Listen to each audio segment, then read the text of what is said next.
Isang mapagpalang araw, Sir Casper. Itago niyo na lamang po ako sa pangalang Ador. 26 na taong gulang. 3 taon na ang nakalipas. Ngunit, napakasariwa pa rin ng aking karanasan na ibabahagi sa inyo. Ito ay nangyari nang ako'y magbakasyon sa aming probinsya sa lugar ng Iloilo. Taong 2018, nang maisipan kong dalawin ang aking lolo at lola sa aming probinsya. Labis ang aking pagkasabik na sila ay makasama, sapagkat elementarya pa lamang ako noong huli ko silang makita. Dapit hapon na noong ako'y makarating sa aming probinsya. Agad akong sinalubong ng aking tiyo Ede at Lola Belen habang tinatahak ko ang daan papunta sa kanilang munting tahanan. Nako, binatang binata na talaga itong pamangkin ko. Masayang salubong sa akin ni Tiyo Ede. Ay, aba, talaga namang napakagwapo nitong aking apo. Sambit ni Lola Belen, sabay halik sa aking pisngi. Nako, marami pa akong dala para sa inyo, La. Nakangiti kong tugon. Apo, halina't pumasok na rito sa loob at maggagabi na. Singit ng aking lolo Pascual. Agad ko naman siyang sinunod at dali-daling pumasok ako sa loob. Iho, paalala lamang, wag na wag kang magpapaabot ng dilim dyan sa labas. May halong babala na ani ni lolo. Nako lo, 2018 na ho, di na uso yung mga aswang-aswang na yan. Nagpapaniwala pa rin kayo. Natatawa kong sagot. Matapos naming magkwentuhan at kumain, agad naman akong dumiretso sa kwartong aking tutulugan. May maliit lamang na espasyo ang kwartong iyon. Nakakasya lang ang isang maliit na higaan at lamesa. Antok na ako, kaya naman ay pahiga na sana ako nang biglang tinawag ako ng kalikasan. Bagamat antok at pagod sa biyahe, lumabas na lamang ako at pumunta ng palikuran. Siya nga pala, walang gripo sa aming probinsya. Kung kaya naman ay napilitan akong mag-igib sa poso sa labas ng biglang psst.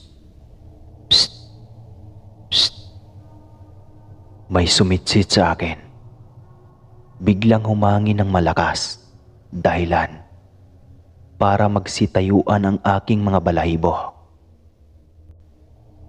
Binilisan ko na lamang ang pag-igib sa poso at nang biglang may humawak sa aking balikat, dahilan para mapalingon ako. Bago ka lang rito? Isang napakagandang dilag ang tumambad sa aking harapan. Aaminin ko, Sir Casper, noon lamang ako nakakita ng ganoon kagandang babae sa tanang buhay ko.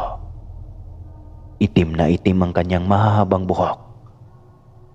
Balingkinita ang kanyang katawan, samantalang nagniningning ang kanyang mga mata. Ay, hello, miss. Nakakagulat ka naman. Siya nga pala. Oo. Bago lang ako rito. Nagbabakasyon lang ako. Hinawi niya ang kanyang buhok, dahilan para masilayan ko ang kanyang napakagandang mukha. Kaya naman pala, nakangiti niyang tugon sa akin. Ador, bilisan mo't pumasok ka na rito sa loob. Singit ni Tio Ide. Kaya naman napalingon ako sa kanya mula sa aking likuran. Akmang magpapaalam na sana ako sa babaeng nakilala ko. Nang biglang paglingon ko ay wala na siya.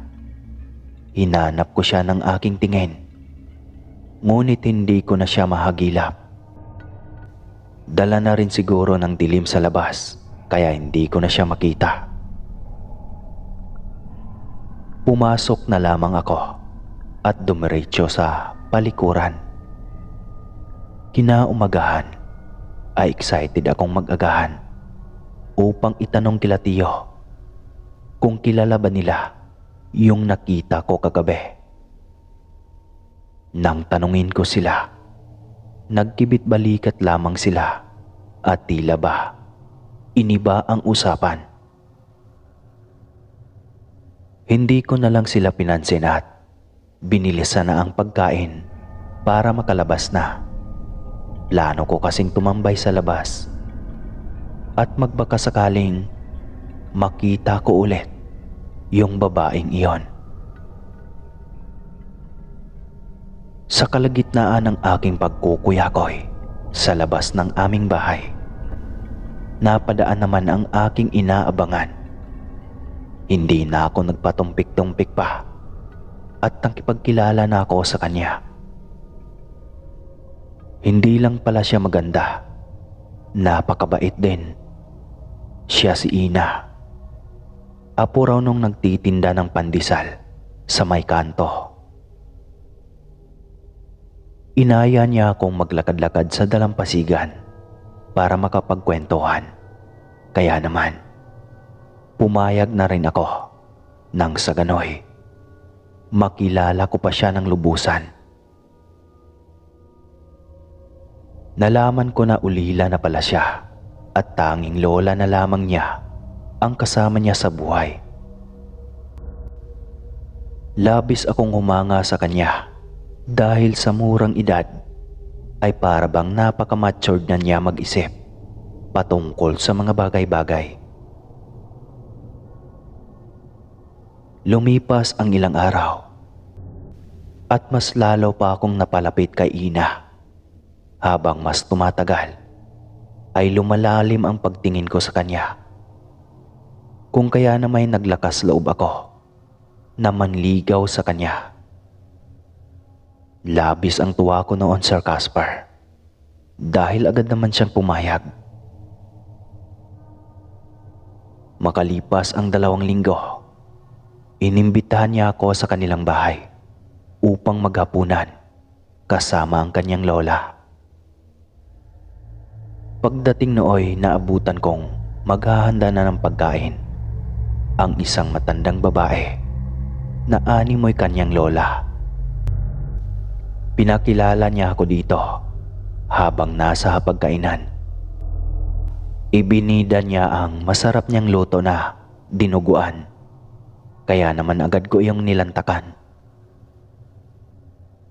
Inabot ako ng 8:00 sa kanilang bahay, ngunit nagpaalam na rin ako dahil biglang sumakit ang tiyan ko. Pakiwari ko'y dala lang ng katakawan. Pag-uwi ko ay agad akong sinalubong ni Lolo Pascual. Nagalit siya kasi ba't daw ako nagpapagabi, alam ko namang maraming aswang sa kanila. Natawa na lang ako at pumunta na ng palikuran. Lumipas pa ang ilang araw. Masaya naman ang aking pamamalagi doon sa aming probinsya nang unti-unti kong napansin na para bang may kakaiba sa akin. Nahihilig na akong kumain ng mga hilaw na pagkain, o kung di kaya'y kung magluluto man ako ay hindi ko masyadong niluluto yung pagkain. Tumatalas na rin ang aking pandinig, kung kaya naman pati ang mga nagchichismisan sa paligid ay rinig na rinig ko. Nakakapagtaka. Pero isinuwalang bahala ko na lamang hanggang sa isang tahimik na gabi. Nagising ako mula sa pagkahimbing ng tulog. Sobrang sakit ng tiyan ko na para bang hinuhukay. Tila gutom na gutom din ako na hindi ko maipaliwanag. Pinagpapawisan ako ng malagkit at para bang may kung anong pumipilit sa akin na lumabas ng bahay. Paglabas ko ay tila balaking tuwa ko nang makita ang mga alagang manok ni Tio Ide. Hindi ko alam, pero bigla ko na lamang itong kinuha mula sa pagkakatali at saka kinain. Tila ba lubha akong nasisiyahan habang nakikita ang mga dugo nito na nasa aking mga kamay. Lasap na lasap ko ang sarap ng karne. Sinisip-sip ko ang ulo nito. Pagkatapos ay sinunod kainin ang mga paa nito. Sa kalagitnaan ng aking pagkain, may nagsalita mula sa likuran ko. Hindi ba kay sarap? Nakangiting sambit ni Ina. Hindi ko alam ngunit may kakaiba sa kanyang aura. Nakakapanindig balahibo ang kanyang ngiti. Tila nahimasmasan ako nang makitang puro dugo ang aking damit mula sa kinakaing manok. Para bang saglit akong nawala sa katinuan. Nauutal-utal akong nagpaliwanag kay Ina. Ngunit parang wala lang sa kanya ang mga sinabi ko. Dahil puro lang siya tango. Ador, hindi mo na matatakasan ang kapalaran mo. Isa ka nang ang ganap na aswa. Hindi na niya natapos ang kanyang sasabihin nang biglang pumutok ang nakakabinging barel. Ina! Ina! Ina! Napahagulhol ako nang makita siyang nakahandusay sa lupa. Tumigil ka, Ador. Hintayin mong mag-iba ang kanyang mukha. Sigaw ni Tio Ide. Ilang sandali nga lang ay biglang nag-iba ang kanyang anyo. Hindi ako makapaniwala sa aking nakita. Parang hindi totoo. Ngunit mula sa napakaganda niyang mukha at napakakinis na balat ay bigla siyang naging matandang babae na puro kulubot ang balat. Siya si Aling Taseng, ang nakakatandang kapatid ni Aling Trena. Matagal na silang pinaghihinala ang aswang dito sa ating barangay. Sambit ni Tio sa akin. Mula ng gabing iyon ay napag-alaman kong si Aling Trina pala ang nooy inakala kong lula ni Ina. Sila pala ay magkapatid at sinasabi ng iba na inabandona na ng kanilang mga anak simula noong nalaman na aswang silang dalawa. Ilang beses na rin pala silang nagpalipat-lipat ng tirahan mula sa ibang mga barangay dahil kalimitang sinusunog ang kanilang bahay. Hanggang ngayon ay hindi pa rin ako makapaniwala sa aking nasaksihan nung gabing iyon. Pati na rin sa mga kwentong aking narinig. Pagkatapos ng ilang araw ay umuwi na rin ako ng Maynila. Dala na rin ng sobrang pangamba. Pinayuhan din ako nila Tio Ide at Lolo Pascual na magpatingin sa tambalan upang malaman kung sakaling may gamot pa sa nangyari sa akin. Dahil sigurado raw na ako'y nayanggaw.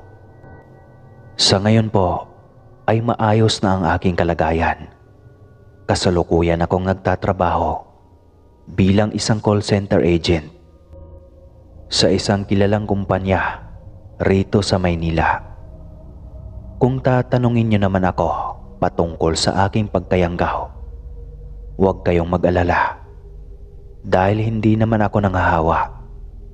Tulad ng normal na tao ay ganun din ang kinakain ko. Minsan nga lang ay dumadating pa rin sa sitwasyon na nasasabik ako sa mga hilaw na pagkain. Kung kaya naman ay bumibili na lang ako ng mga sariwang karne o minsan naman ay mga buhay na manok para kainin ko. Wala na kasi yatang lunas para rito. Ilang albularyo at manggagamot na rin ang napuntahan ko, pero wala raw silang magagawa. Kaya sa mga sumusubaybay dyan at masugid na tagapakinig kay Sir Casper, mag-iingat kayo sa mga tinatanggap ninyong pagkain. Maraming salamat din po sa mga nakinig sa aking ibinahagi.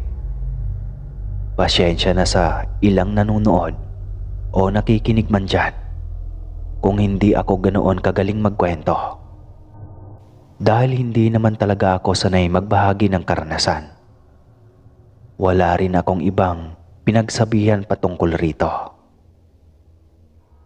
Maraming salamat, Sir Casper, kung sakaling mapapansin mo ang aking istorya.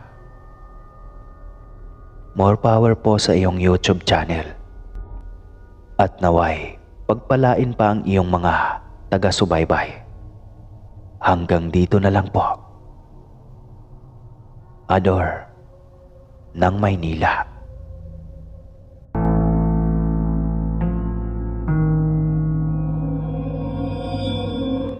Hi, ako nga pala si Jane. College students na. Kakauwi ko lang galing ng Italy para dito na magpatuloy ng pag-aaral. Hindi na kasi kayang tustusan ni Mami ang pag-aaral ko doon. Matagal nang wala ang daddy ko. Nandito ako ngayon sa bago kong eskwelahan. Santa Isabel de Colegio ang pangalan ng bago kong school. Wala pa akong kakilala dito, kaya naiilang akong pumasok. Hindi din ako pala kaibigan, pero mabait naman ako. Nahihirapan akong hanapin ang classroom ko. Ang laki kasi ng eskwelahan na to. Mahigit 1 oras akong naglilibot nang makita ko na din. Buti na lang, wala pa ang teacher namin. Kaya naghanap ako ng mauupuan. Sa pinakalikod ang naiisipan kong upuan, sa may tabi ng babaeng nakayuko lang at parang walang kaibigan. Pagkaupo ko sa tabi niya, ganun na lang ang tinginan sa akin ng mga bago kong kaklase.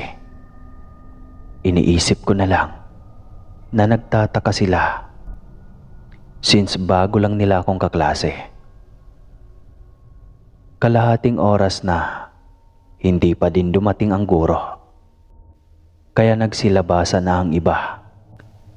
Ang iilan na lang at kaming natira sa loob. Pansin ko ang hindi pag-imik ng katabi ko. Kaya naisipan kong magpakilala. Hi, my name is Jane Fernandez. Ikaw, anong pangalan mo? Tanong ko sa katabi ko. Nung una, hindi siya nagsalita. Hindi niya ako pinansin. Baka nahihiya lang. Kahit ganon, kinakausap ko pa din siya. Baguhan lang kasi ako dito, kaya wala akong kakilala. Ikaw ba? Baguhan ka lang din ba dito? Pagkakausap ko ulit sa kanya, umiiling lang siya bilang sagot, kaya kinausap ko pa din siya. So, matagal ka na pala dito? Pero bakit parang ang tahimik mo naman? Asan mga kaibigan mo? Natuwa naman ako dahil sa wakas, sumagot na din siya. Wala akong kaibigan. Walang may gusto sa akin dito. Nalungkot ako dahil alam ko sa pakiramdam ng walang karamay at kausap kung may problema. Kaya naisipan ko siyang maging kaibigan. Total, wala naman akong kaibigan doon. Ako, pwede mo akong maging kaibigan. Nakangiti kong saad. Bigla siyang nag-angat ng tingin sa akin. Talaga? Gusto mo akong maging kaibigan? Kahit dumating ang araw na madami kang marinig na tsismis tungkol sa akin? Nagtaka naman ako kung anong tsismis ang meron sa kanya. Pero hinayaan ko na lang. Sino ba naman ako para manghusga? Marami din namang nang tsismis sa akin nung nasa Italy pa ako. Ano nga pala pangalan mo? Tanong ko sa kanya. Ella Cruz ang pangalan ko. Nakangiti niyang tugon sa akin. Pansin ko na maganda naman si Ella. Morena siya. Mahaba ang kanyang kulot na buhok. At ang amo ng kanyang mukha. Mapapansin mo na mabait din siya. Ella, bakit wala kang kaibigan dito? Dati ka na palang estudyante dito. Ano kasi Jen? Probinsyana kasi ako. Ganon. Di ko kayang sabayan yung mga luho nila. Di kami mayaman kaya siguro walang gustong makipagkaibigan sa akin. Sa panahon ngayon, magkakaroon ka lang ng pera kapag may kaibigan ka. Baliktad ata. Sa panahon ngayon, magkakaroon ka lang ng kaibigan kapag may pera ka. Ikaw, Jen, mukha ka namang mayaman. Galing kang Italy, di ba? Oo. Umuwi na din kasi ako. Di na kaya ni Mami yung gastusin kaya dito muna ako sa Pinas. Natapos ang araw na iyon na hindi pumasok ang guro namin. Kaya puro lang kami kwentuhan ni Ella. Madaldal din pala siya. Ang pinagtataka ko lang kung bakit kakaiba ang tingin nila sa amin. Sa tuwing makikita nila kami, ang weirdo nila kung tutuusin. Kinabukasan, pagkadating ko sa school, nandun na agad si Ella. Ang aga naman ata niya. Ella, ang aga mo no? Malapit lang ba yung tinutuluyan mo dito? Oo, malapit lang yung tinutuluyan ko. Walking distance lang kaya maaga ako lagi. Nakangiting bungad niya sa akin. Buti ka pa. Lapit-lapit lang eh. Ako kailangan ko pang sagupain yung lubak-lubak na daanan. Naputo lang ang pagkukwentuhan namin ni Ella nung dumating ang subject teacher namin at tag-umpisa ng magturo. Maganda ang topic namin about mythical creatures like aswang. I'm not familiar with those creatures. Di din ako naniniwala sa aswang. Para sa akin, kwentong barbero lang iyon. Sinong may idea about mythical creators? Tanong ng teacher namin. Ma'am, tanong natin kay Ella. Di ba probinsyana yan? At sa probinsya lang naman uso ang aswang. Sabat ng isa kong kaklase at lahat sila napatingin kay Ella na nasa tabi ko lang, nakayuko, walang imek. Baka nga kalahi pa ni Ella yung ibang aswang. Paberong sabi ng isa ko pang kaklase at nagtawanan sila. Class, hindi maganda ang birong iyan. Hindi porke taga-probinsya si Ella, ay gagawa na kayo ng kung anong kwento dyan. Sermon ng guro sa kanila. Napansin ko na tahimik at nakayuko lang si Ella. Parang nasaktan sa mga sinasabi nila. Ella, yaan mo sila. Huwag kang magpapaniwala sa mga yan. Di naman yun totoo. Tsaka ang ganda mo namang aswang pag nagkataon. Pabiro kong bulong kay Ella na nasa tabi ko lang. Mayumi lang siyang humagik-gik sa tabi ko. Ang ganda talaga niya. Mainhin pa. Pagkatapos ng klase, inaya ko si Ella na sabay kaming mananghalian. Agad naman siyang pumayag. Dinala ko siya sa isang kainan malapit sa school. Nabanggit niya kasi na hindi pa siya nakakapasok sa mga kainan. Jane, mahal dito sa restaurant. Wala pa akong pera eh. Sa karinderya na lang tayo kakain. Sabi ni Ella sa akin. Ha? Ano ka ba? Libre ko to, no? Tsaka di naman mahal, sakto lang. Pamimilit ko sa kanya at napapayag ko din siya. Ella, ano ba gusto mo? O ako na o-order para sa'yo? Tanong ko sa kanya. Sige, ikaw na bahala. Tugon niya sa akin. Pagdating ng order namin, agad kong inilagay sa harap niya ang para sa kanyang pagkain.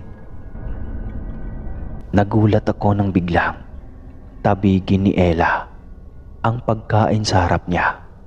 Kaya nahulog ito at pinagtitinginan kami ng mga tao. Ella, ayos ka lang ba? Bakit anong problema? Nag-aalala kong tanong sa kanya. Jane, allergy kasi ako sa mga bawang. Pasensya na, nagulat lang ako na marami palang bawang ang napili mo.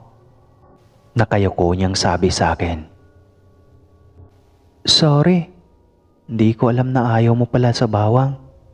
Sige, o-order lang kita ulit ng ibang pagkain. Tumango lang siya sa akin at nanahimik. Hanggang matapos kaming kumain, tahimik pa rin siya. Okay ka lang ba? Galit ka ba sa akin? Tanong ko sa kanya. Hindi Pasensya na ulit, Jane. Ayos lang. Di mo naman kasalanan na may allergy ka doon. Magkaiba pala tayo. Ako sobrang paborito ko yung madaming bawang. Pagkukwento ko sa kanya. Pagkalabas namin ng restaurant, inaya ko siyang pumunta ng mall. Dahil wala na rin naman kaming klase. Jane, ang ganda pala ng mall, no?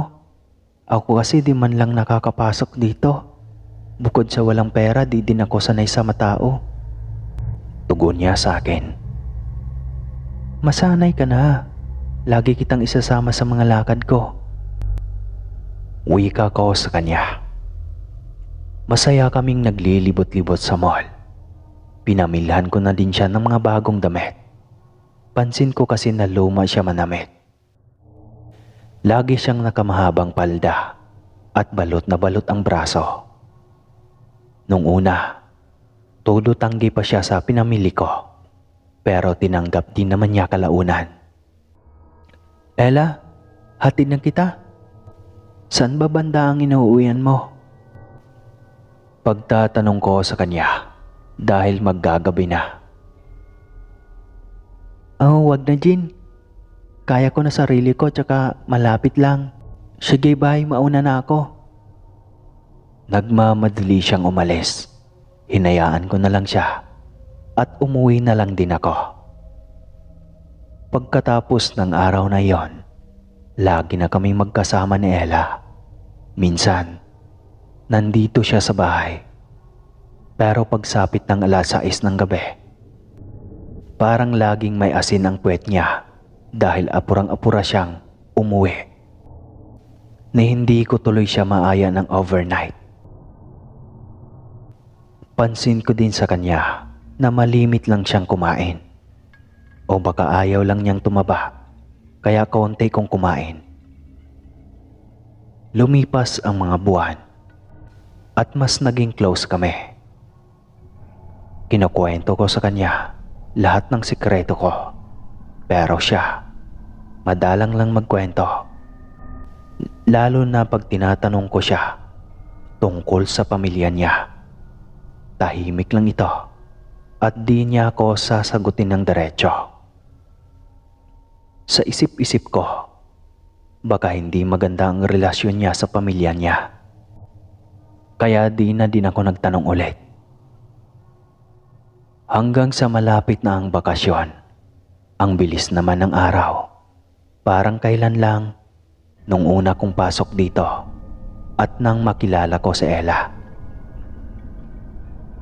Ella, ano pala plano mo sa bakasyon? Tanong ko sa katabi ko na abala sa pagbabasa ng libro. Kailangan kong umuwi sa probinsya namin.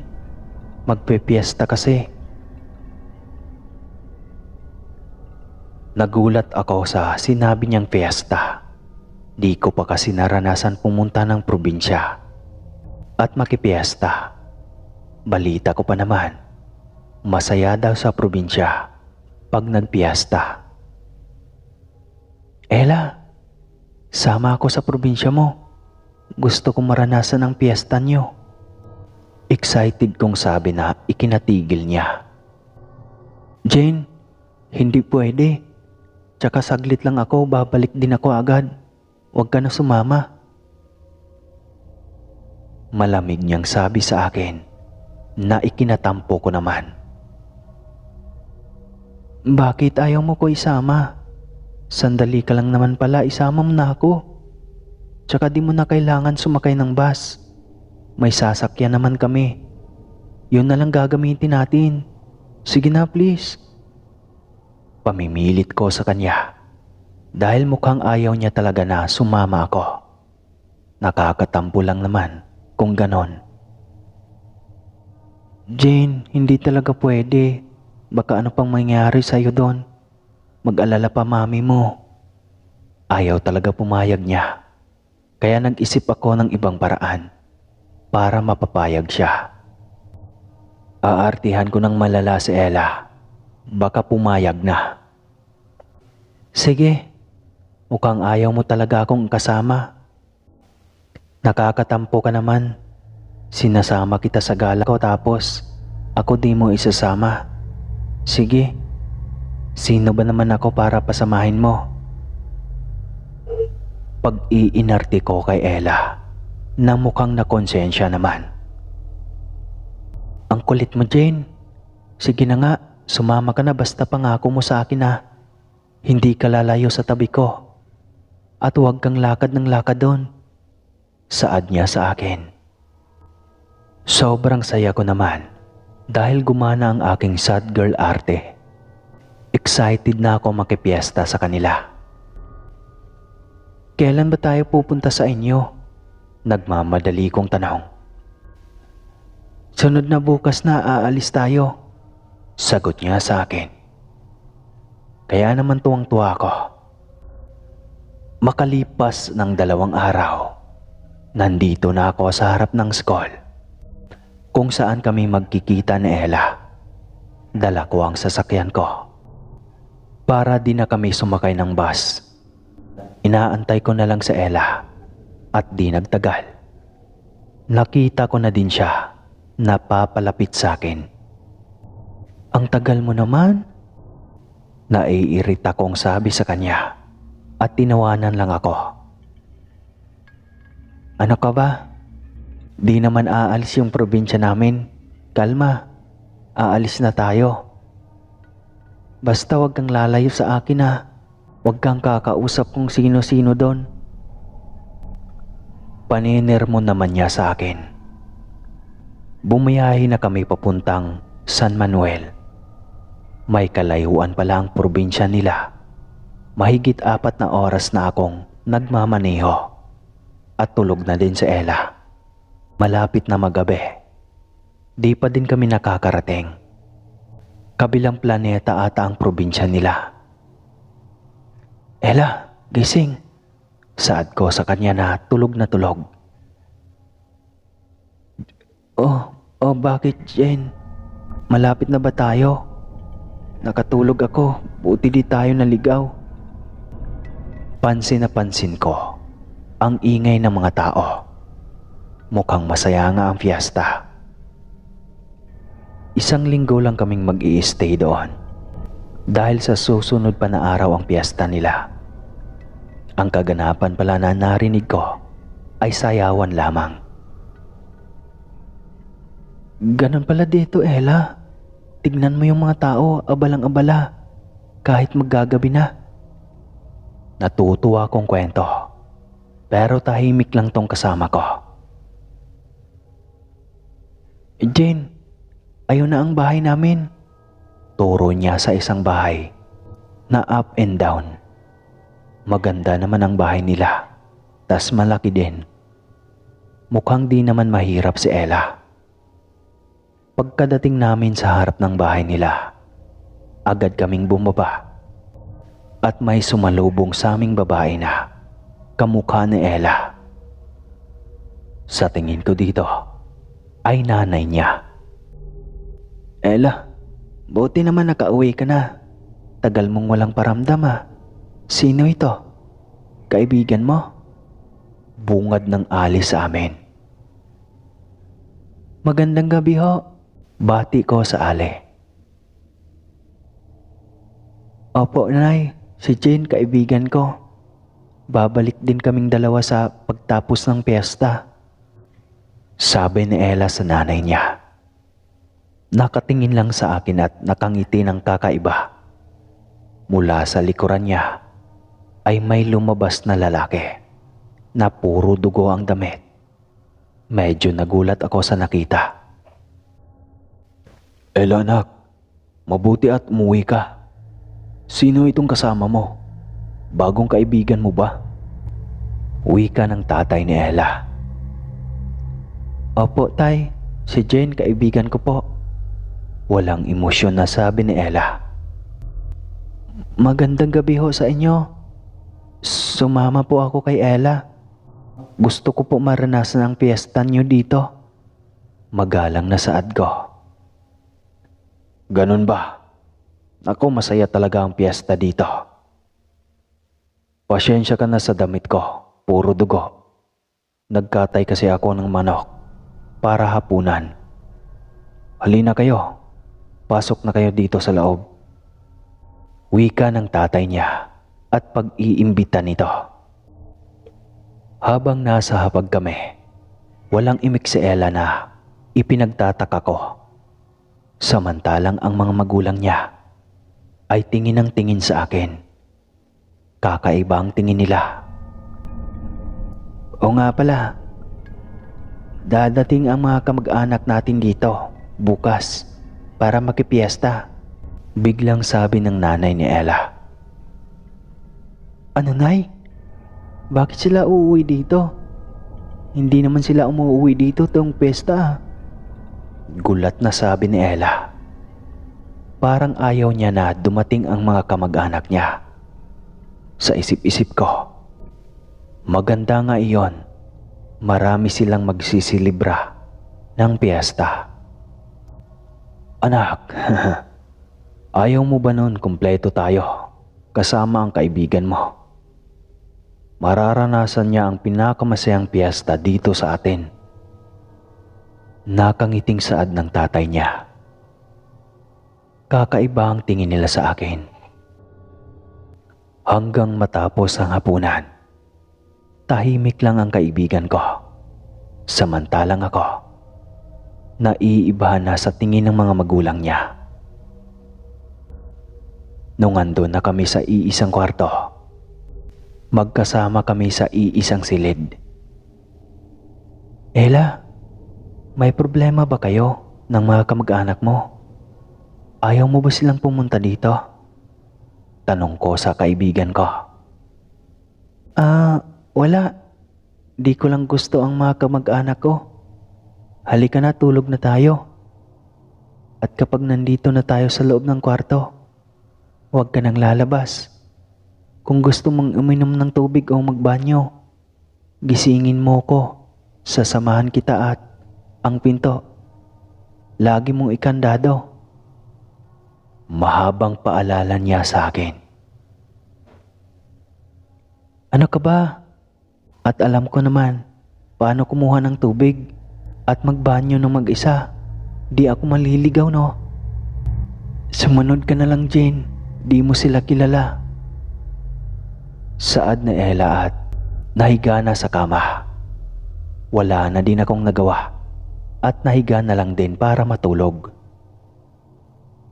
Kinabukasan, maaga akong nagising. Wala na din sa tabi ko si Ella, kaya bumaba na ako. Naabutan ko siya sa kusina na naghahain, kaya tumulong ako. Magandang umaga, Ella. Magandang umaga din, Jane. Halika na, maalmusal tayo. Saan na pala nanay at tatay mo, ha? Nagtatakang tanong ko kay Ella. Sinundo nila ang mga kamag-anak namin sa terminal. Di na lang ako umimik at kumain na lang kami. Pagkatapos naming kumain, sakto naman ang dating ng nanay at tatay niya. Kasama na ang mga kamag-anak nila. Ella, umuwi ka na pala dito. May kasama ka daw. Wika ng isang ginang na tiyahin pala ni Ella. At pinakilala naman ako nito. Nakilala ko din ang mga ibang kamag-anak niya. Si Tia Koreng at ang asawa niyang si Tio Carlo. At may 3 lalaki pa silang kasama. Iyon ay kapatid ni Tio Carlo. Ang tatalas ng tingin nila sa akin. Medyo nakakaramdam na ako talaga ng kakaiba. Nga pala, mabuti sinama mo ang kaibigan mo. Sigurado masarap na naman ang piyesta natin. Nakakalokong ngiti ng tito ni Ella. Tahimik lang ang kaibigan ko sa tabi ko. O siya, magpapahinga muna kami. Pagod kami sa biyahe. Pagpapaalam nila. Kami naman ni Ella ay naisipan na maglakad-lakad sa labas. Napakasariwa ng hangin doon. Sobrang abala ng mga tao sa paligid. Narinig ko pa ang ibang nagbubulungan sa tuwing nakikita kami. Nako, bagong biktima na naman. Narinig kong bulong ng alis sa gilid na di ko na lang pinansin. Mukhang di naman narinig ni Ella. Pagsapit ng hapon, umuwi na kami ni Ella. Dahil baka hinahanap na kami ng nanay niya. Pagdating namin sa kanila, nag-uusap-usap sila. Tumigil sila sa pag-uusap nung nakita nila kami. Ay, andito na pala kayo. Jane, bukas na ang piyesta. Excited ka na ba? Tanong sa akin ng tiya ko ring niya. Opo, first time ko po makifiesta. Nakangiti kong tugon. Pagdating ng hapunan, sabay-sabay kaming kumakain. At sobrang saya nila habang pinag-uusapan ang piyesta. Samantalang tahimik lang ang kaibigan ko. Matapos kaming kumain, umakyat na kami dahil magpapahinga na din sila. Malalim na ang gabi. Tulog na si Ella. Ayoko na din siyang gisingin para lang samahan akong uminom ng tubig. Pagkalabas ko ng kwarto, dahan-dahan lang ako sa paglalakad. Nang malapit na ako sa kusina, dinig ko ang ingay sa likod bahay at may nag-uusap-usap. Naisipan kong silipin. Nakita kong magkakasama ang pamilya ni Ella. Si Ella lang ang wala dahil tulog siya sa taas. Aalis na sana ako nang madinig ko ang pinag-uusapan nila. Mukhang walang kaalam-alam ang kaibigan ni Ella. Panigurado, masaya ang fiesta natin dahil isang masarap na putahe na naman ang matitikman natin. Saad ng tatay ni Ella na ikinabigla ko. Ang tagal na din nating huling masaya at masarap yung piyesta natin. Sagot naman ng nanay niya. Kawawang bata, hindi niya alam na siya pala ang pagpipiestahan natin bukas ng gabi. Matagal na din ang huli nating piyesta na tao ang putahe. Ito kasing si Ella, hindi ulit nagdala ng kaibigan niya. Simula nung patayin natin ang una niyang kaibigan. At sa wakas, sa ngayon, may bagong putahe na naman dahil nagdala siya ulit. Dinig ko pa ang pag-uusap ng pamilyang iyon. Para akong masusuka sa narinig ko. Sobrang takot na takot ako. Hanggang sa makabalik ako sa kwarto namin ni Ella. Ibig bang sabihin, ipakain ako ni Ella sa pamilya niya? Aswang ang pamilya niya. Ibig sabihin, aswang din siya. Alam kong hindi magagawa sa akin ng kaibigan ko to. Di ako makapaniwala na ililihim ni Ella sa akin to. Kaya pala gano'n na lang ang pagkadisgusto niya sa bawang. Hindi siya allergy, kundi takot siya sa bawang. Hanggang mag-umaga, hindi na ako nakatulog. Simula nung gabing yon, lumayo na ang loob ko kay Ella. Hindi ko na siya pinansin, pero hindi ko naman ito pinahalata. Hanggang sa pumutok na ang bukang liwayway. Jane, okay ka lang ba? Bakit ang tahimik mo ata? Nagtatakang tanong ng kaibigan ko. Wala, okay lang ako. Walang gana kong tugon sa kanya at nilagpasan lang siya. Inisip ko kung paano ako makakatakas nang hindi nila ako mahahalata. Sobrang saya ng pamilya ni Ella para mamayang gabi sa selebrasyon. Alam kong masaya sila dahil ako ang putahe nila, mga walang iya. Sumapit ang gabi kung saan tatakas ako. Di na ako nag-abala pang magdala ng damit. Susi ng sasakyan ko lang ang dala ko sa pagtakas. Habang pababa ako sa aming kwarto, iniwan ko si Ella na tulog. Nakita ko na may hila-hila ang tatay niya papasok sa kusina. Dahan-dahan akong sumilip. Halos mapasigaw ako sa nakita. Isang bangkay ang hila-hila niya. Nakita ko kung paano nila pagpiyastahan ang katawan na iyon. Para silang hayok sa pagkain. Kumakain sila ng tao. Halos masuka ako sa nakita ko. Di na ako makaalis sa kinatatayuan ko nang may biglang humablot sa akin. Sisigaw na sana ako nang magsalita ito. Jane, ako to si Ella. Huwag kang mag-ingay, kundi makikita nila tayo. Hinila niya ako pabalik sa kwarto. Pilit ko siyang tinutulak. Bitawan mo ko, Ella. Mga halimaw kayo, mga aswang. Naiiyak kong sabi. Jane, makinig ka please. Maniwala ka. Ayokong mangyari sa'yo to. Oo, aswang kami pero iba ako. Di ako masama. Pamilya ko sila pero hindi ako katulad nila. Ayokong mapahamak ka kaya nga tutol ako na sumama ka sa akin dito. Dahil alam kong hindi ka na makakauwi ng buhay sa inyo. Ella, narinig ko sila.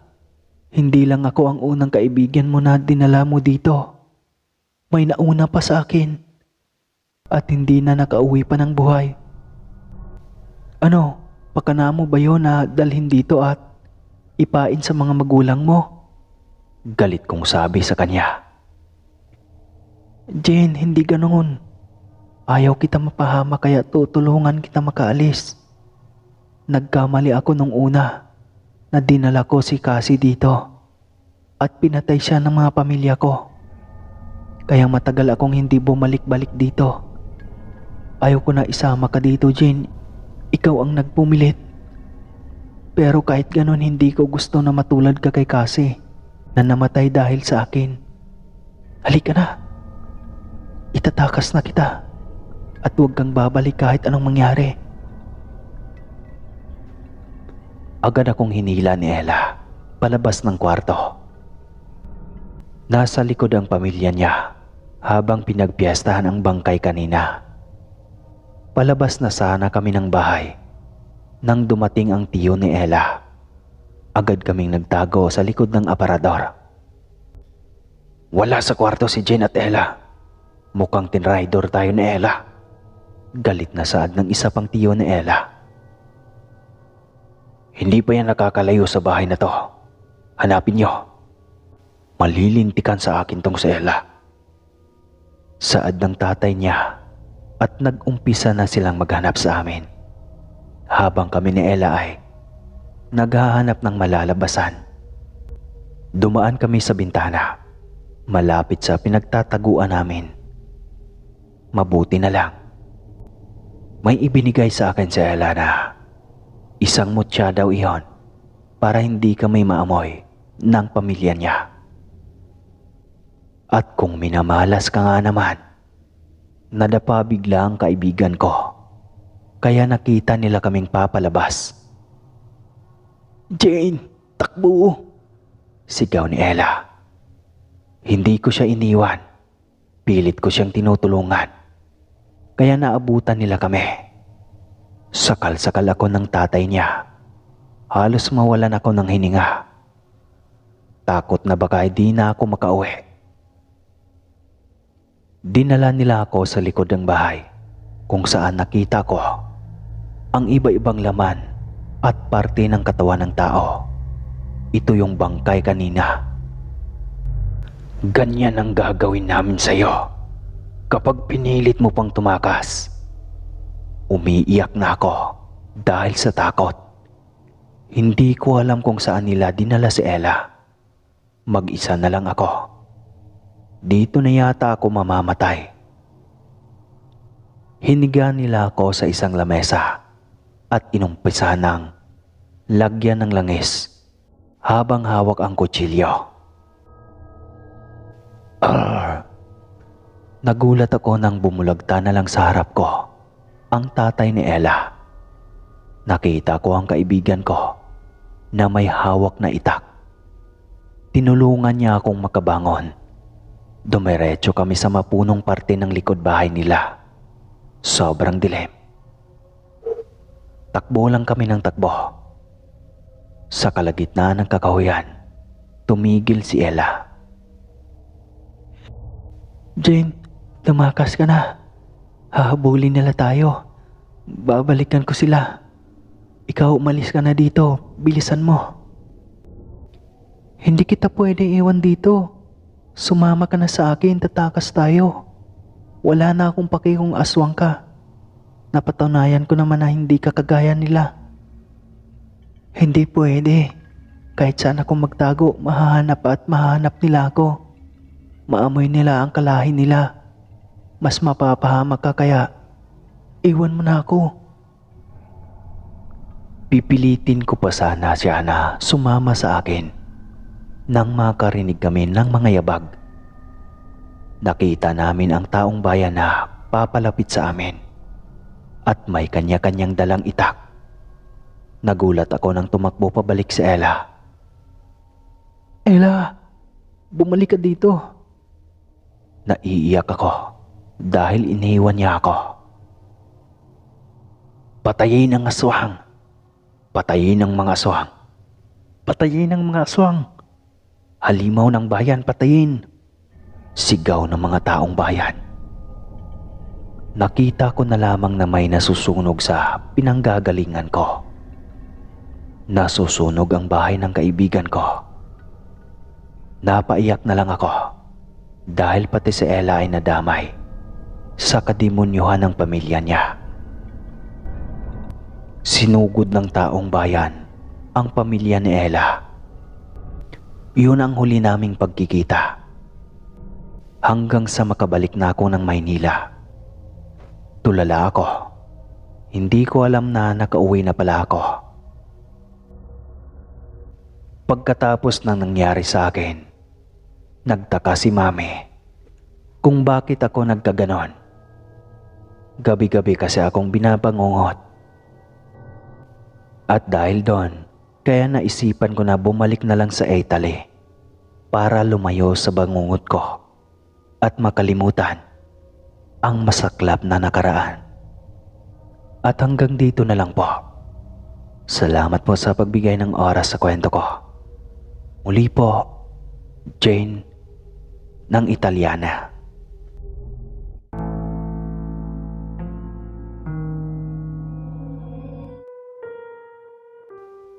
Mapagpalang araw sa lahat. Itago niyo na lang ako sa pangalang Mira. 24 anyos, taga Maynila. At may asawa ako na si Marco. Matanda lamang siya sa akin ng 2 taon. 4 na buwan na akong buntis. Medyo masila ng pagbubuntis ko. Ayon sa doktor, mahina ang kapit ng bata. Kaya pabalik-balik kami sa ospital na siyang kinaubos ng ipon namin na para sana sa panganganak ko. Kunti lang ang kinikita ni Marco sa construction, kaya hindi na kami nakakabalik ng ospital para magpa-check up ulit. Mira, may nakapagsabi sa akin na may magaling daw na manggagamot sa bayan ng Villalobos. Baka makatulong iyon para mas lumakas ang kapit ng bata. Saad ng asawa ko sa akin. Kung ako ang tatanungin, hindi ako naniniwala sa mga albularyo. Ano ka ba, Marco? Sa pabalik-balik na nga tayo sa ospital, ganun pa din. Mahina ang kapit ng bata. Tapos aasa ka pa sa albularyo. Mas maniwala ka sa mga doktor. Dahil may pinag-aralan sila. Galit kong tugon kay Marco. Wala namang masama kung susubukan natin. Ubos na ang ipon natin kakapadoktor sa'yo. Susubok lang naman tayo. Para din naman to sa ating anak. Sa gitna ng pagtatalo namin, kumirot na naman ang tiyan ko. Ayos ka lang ba? Gusto mo dalhin kita sa ospital? Nag-aalalang tanong ng asawa ko. Hindi na. Magpapahinga na lang ako, Marco. Ikaw na nagsabi ubos na ang ipon natin. Sige, pumapayag na ako magpagamot sa albularyo. Pumayag na lang ako sa kagustuhan ni Marco. Para to sa anak ko. Lahat gagawin ko, mabuhay lang siya. Makalipas ang ilang araw, nang pagpapahinga ko, napagdesisyon na namin ni Marco na pumunta sa bayan ng Villalobos. Doon kami tutuloy sa bahay ng kaibigan niyang namatay. Wala nang nakatira doon. Kaya ipinagpaalam ni Marco sa mga kamag-anak ng kaibigan niya na kung maaari, doon muna kami pansamantala. At salamat naman, pumayag naman sila.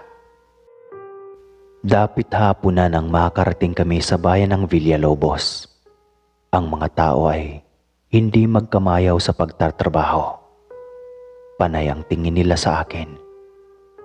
At nagulat ako nang may batang biglang hinawakan ang tiyan ko Ate, buntis ka po?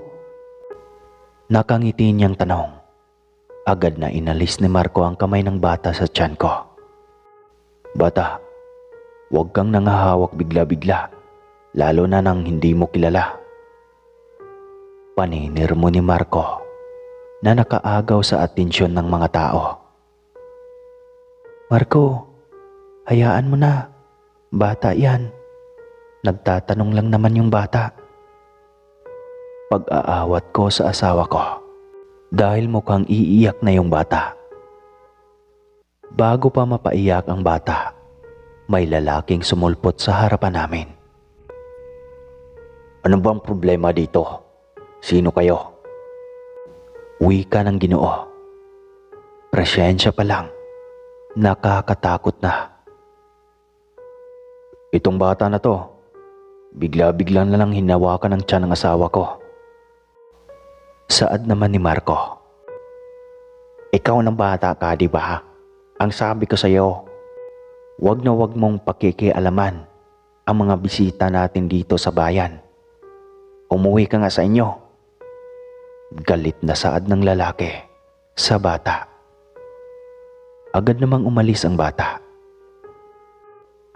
Nako, pasensya na sa inasal ng batang yon.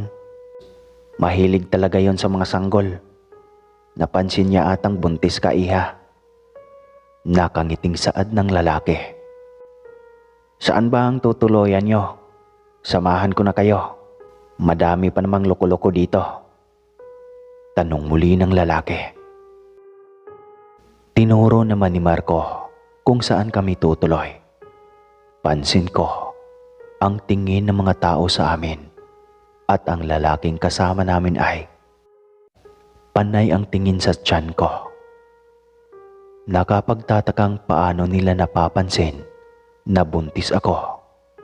Gayong 4 na buwan pa lamang ito at hindi maumbok ang tiyan ko dahil medyo mataba akong babae.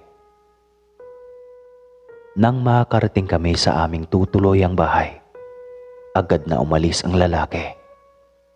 Sakto lang ang laki ng bahay. Gawa ito sa kahoy at ang bubong ay pawid lamang. Pero pwede na namin itong pagtiyagaan. Di naman kami magtatagal. Mira, magpahinga ka muna.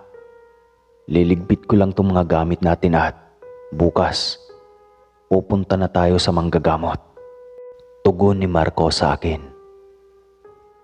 Sinunod ko ang asawa ko at nagpahinga na ako.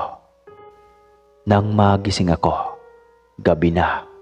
Nakahain na ang pagkain sa lamesa. Inantay lamang ako ni Marco na magising.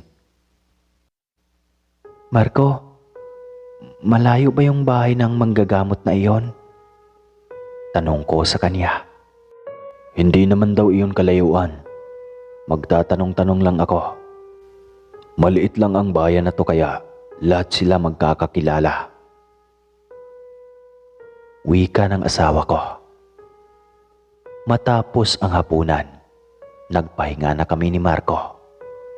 Malalim na ang gabi at tulog na din si Marco.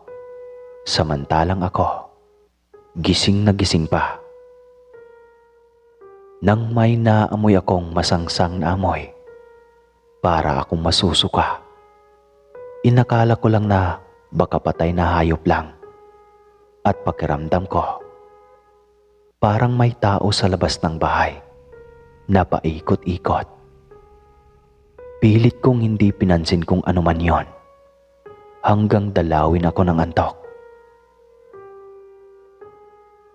Kinabukasan, Mira, handa ka na ba? Ayos lang ba sa'yo na maglalakad lang tayo? Oo, ayos lang ako. Sasabihin ko kapag may masakit sa akin. Palabas na kami ng bahay nang makita namin ang lalaki kahapon. Manong, maari bang magtanong sa'yo? Asan dito ang bahay ni Mang Piding? Tanong sa kanya ni Marco. Oh, kayo pala. Halika, sasamahan ko kayo. Alam ko kung saan ang bahay niya. Sumunod kami sa lalaki. Di nagtagal. Narating namin ang isang kubo-kubo at may matandang lalaki sa labas ng bahay. Mang Piding, may naghahanap sa inyo. Itong mga bagong bisita natin. Saad ng lalaki na kasama namin. Jose, ikaw pala yan. Halika, pasok kayo. Pinatuloy kami sa loob ng kubo niya. Ito pala si Mang Piding at Jose naman ang pangalan ng kasama namin. Ano ba ang sadya niyo dito sa aming bayan? Tanong ni Mang Piding sa amin. Mang Piding, ako nga pala si Marco. Ito naman si Mira, ang asawa ko. Masilan po kasi ang pagbubuntis.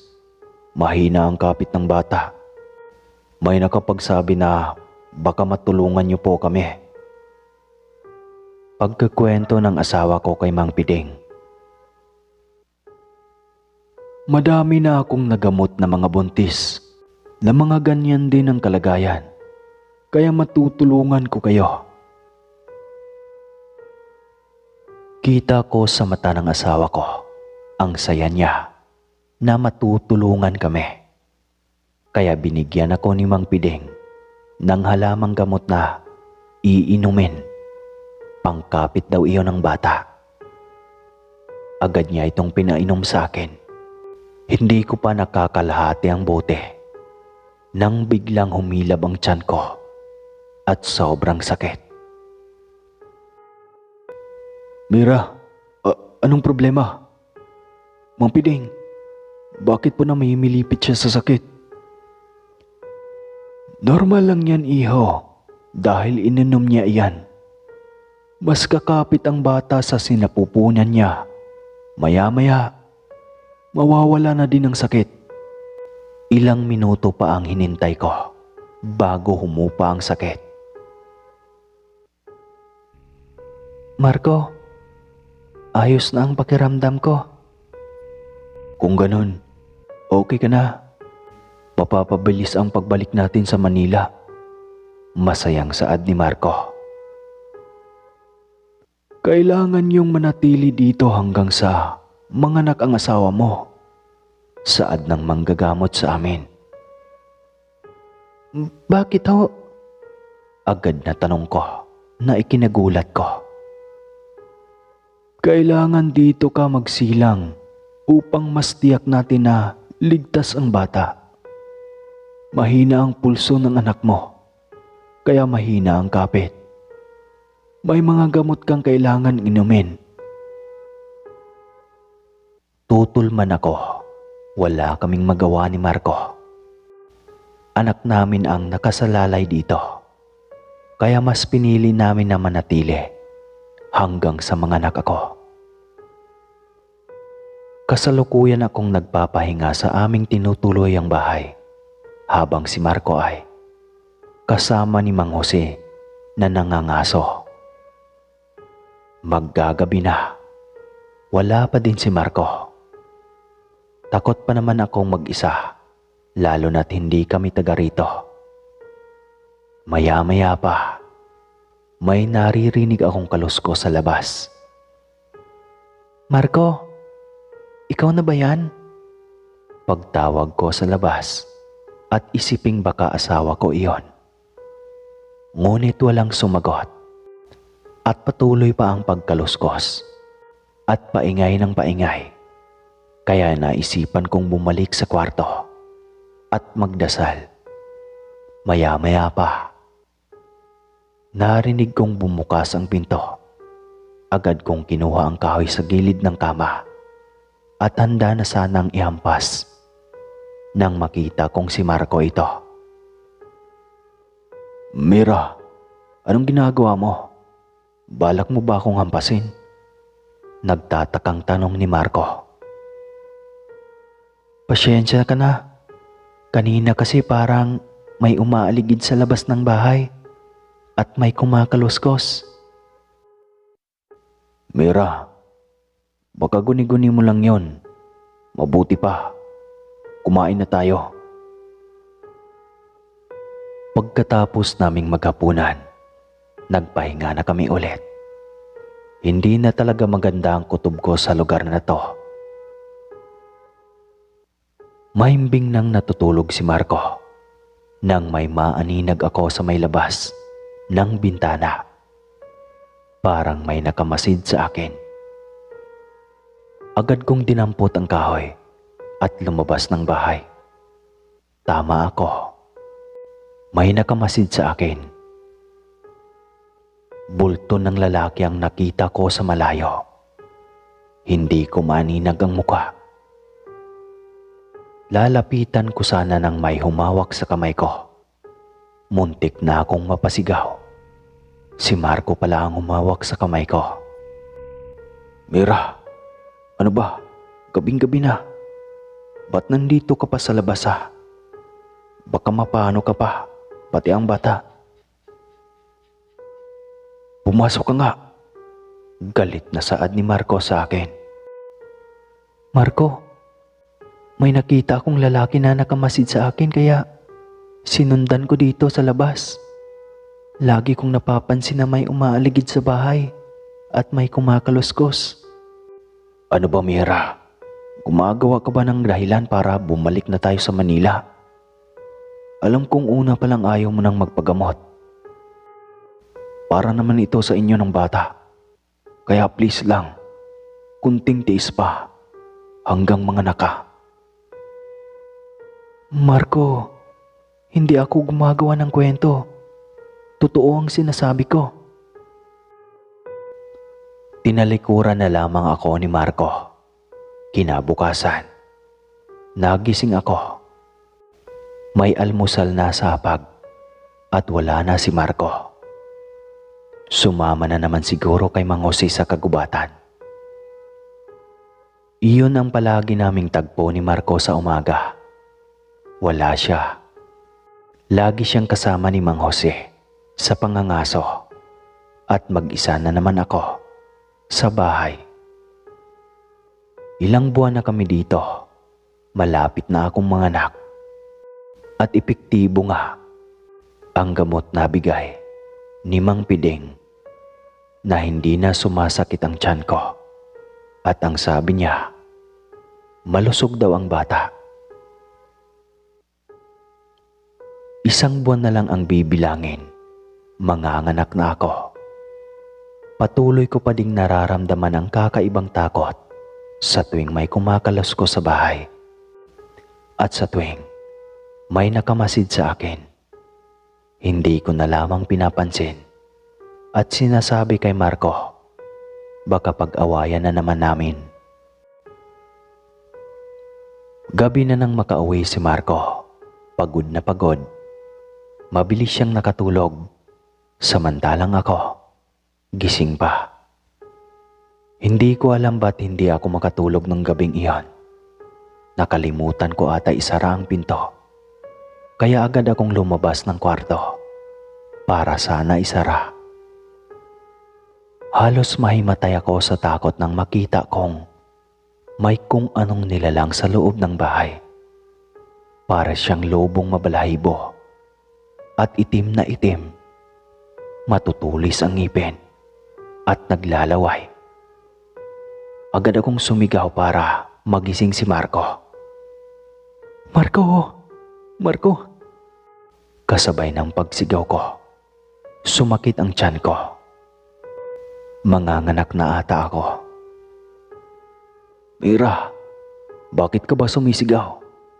Diyos ko, manganganak ka na. Sandali, hihingi ako ng tulong. Agad umalis si Marco. Pag alis niya, agad hinanap ng mga mata ko kung nasaan na ang halimaw na nakita ko.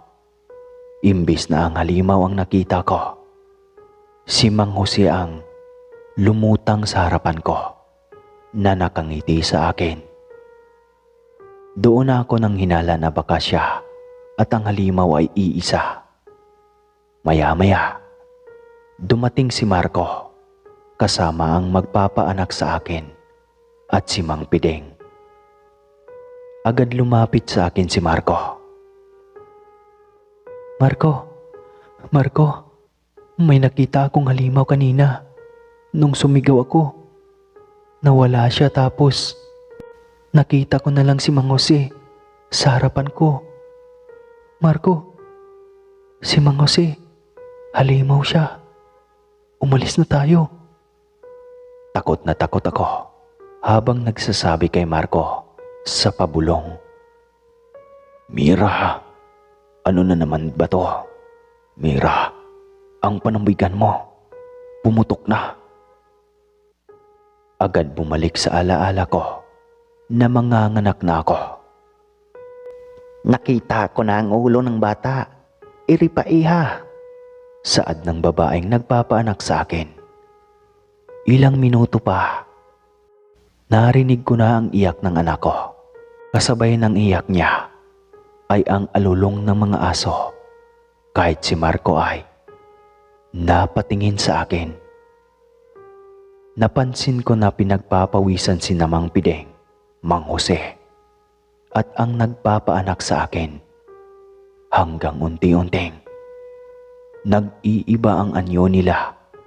Nagulat na lang ako nang bigla akong hatakin ni Marco. Mira, halina. Hindi na sila tao. Tumakas na tayo. Agad-agad kaming lumabas ni Marco habang karga-karga niya ang bata na iyak ng iyak.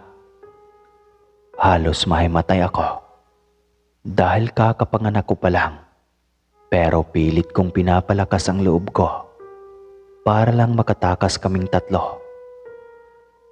Patuloy pa din sa pag-aalulong ang mga aso. Naririnig din namin ang mga yabag ng kung sino man ang humahabol sa amin. Nakarating kami sa isang malaking putol na puno. Doon muna kami nagtago. Mira, mauna kang aalis kasama ang anak natin. Habang ako, ililigaw ko sila ng daan. Diretsyon mo lang ang daan na yan. Makakalabas ka na sa bayang to. Marco, hindi ka magpapaiwan. Tatlo tayong lalabas dito. Halika na. Mira, hindi po pwede.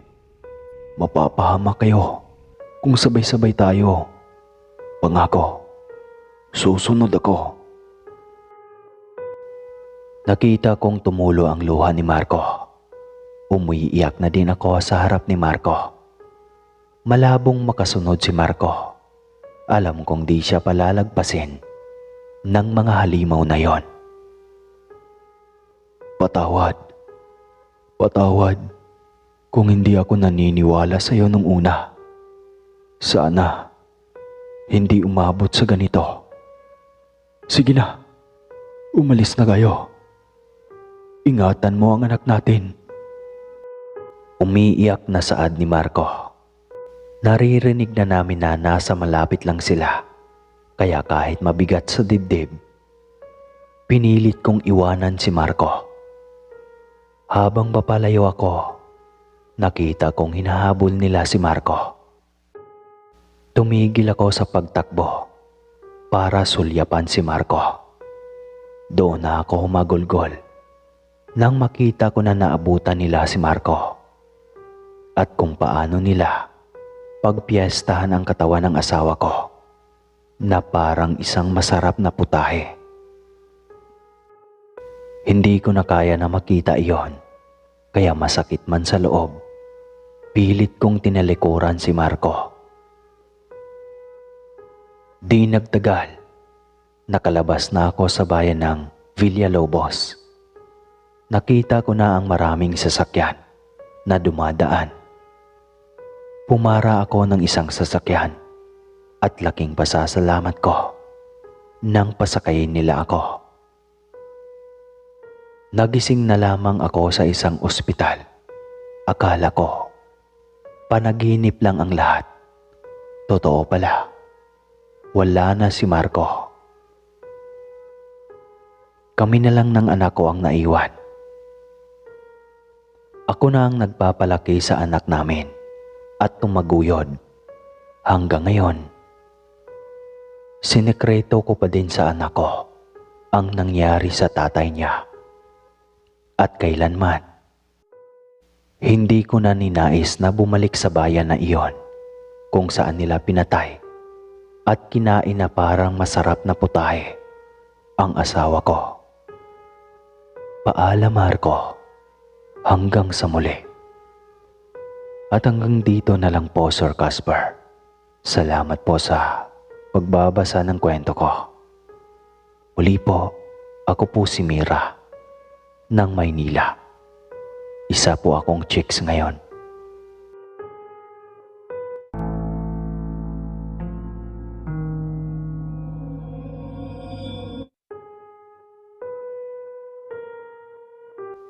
Hindi na lingid sa kaalaman ng maraming Pilipino ang salitang aswang na nagpasalin-salin na sa bibig ng mga karamihan, maging ngayong makabagong henerasyon. Sir Cas, itago mo na lamang po ako sa pangalang Dominador at gusto kong maisalaysay mo itong aking buhay dito sa iyong channel. Dito ako naninirahan sa Cadiz City, sa Negros Occidental. At hindi ito isang karanasan lang, kung hindi. Ako mismo ang nagtataglay ng isang dugong halimaw. Oo, Sir Casper. Isa akong pangkat ng sinaunang tribo na nagtataglay ng kapangyarihang mag-ibang anyo. Kaya kong maging isang malaking aso o pusa o kaya'y isang baboy, lalo na kapag kabilugan ang buwan. Nakuha ko ito sa aking mga ninuno na mula sa tribo ng mga baluga. Noong unang panahon kasi, hindi uso ang apoy. Kung kaya ay mga hilaw na hayop na nahuhuli ang pagkain ng aking mga ninuno.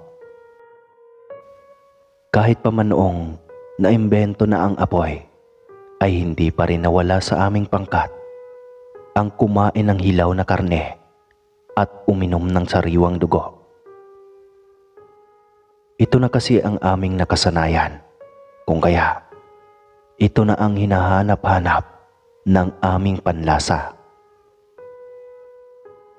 Maging ang dugong babaylan ay nagpasalin-salin na rin sa aming mga lahi. Gayunpaman, hindi naging halata sa akin na isa akong baluga sapagkat may halo na ang aking angkan.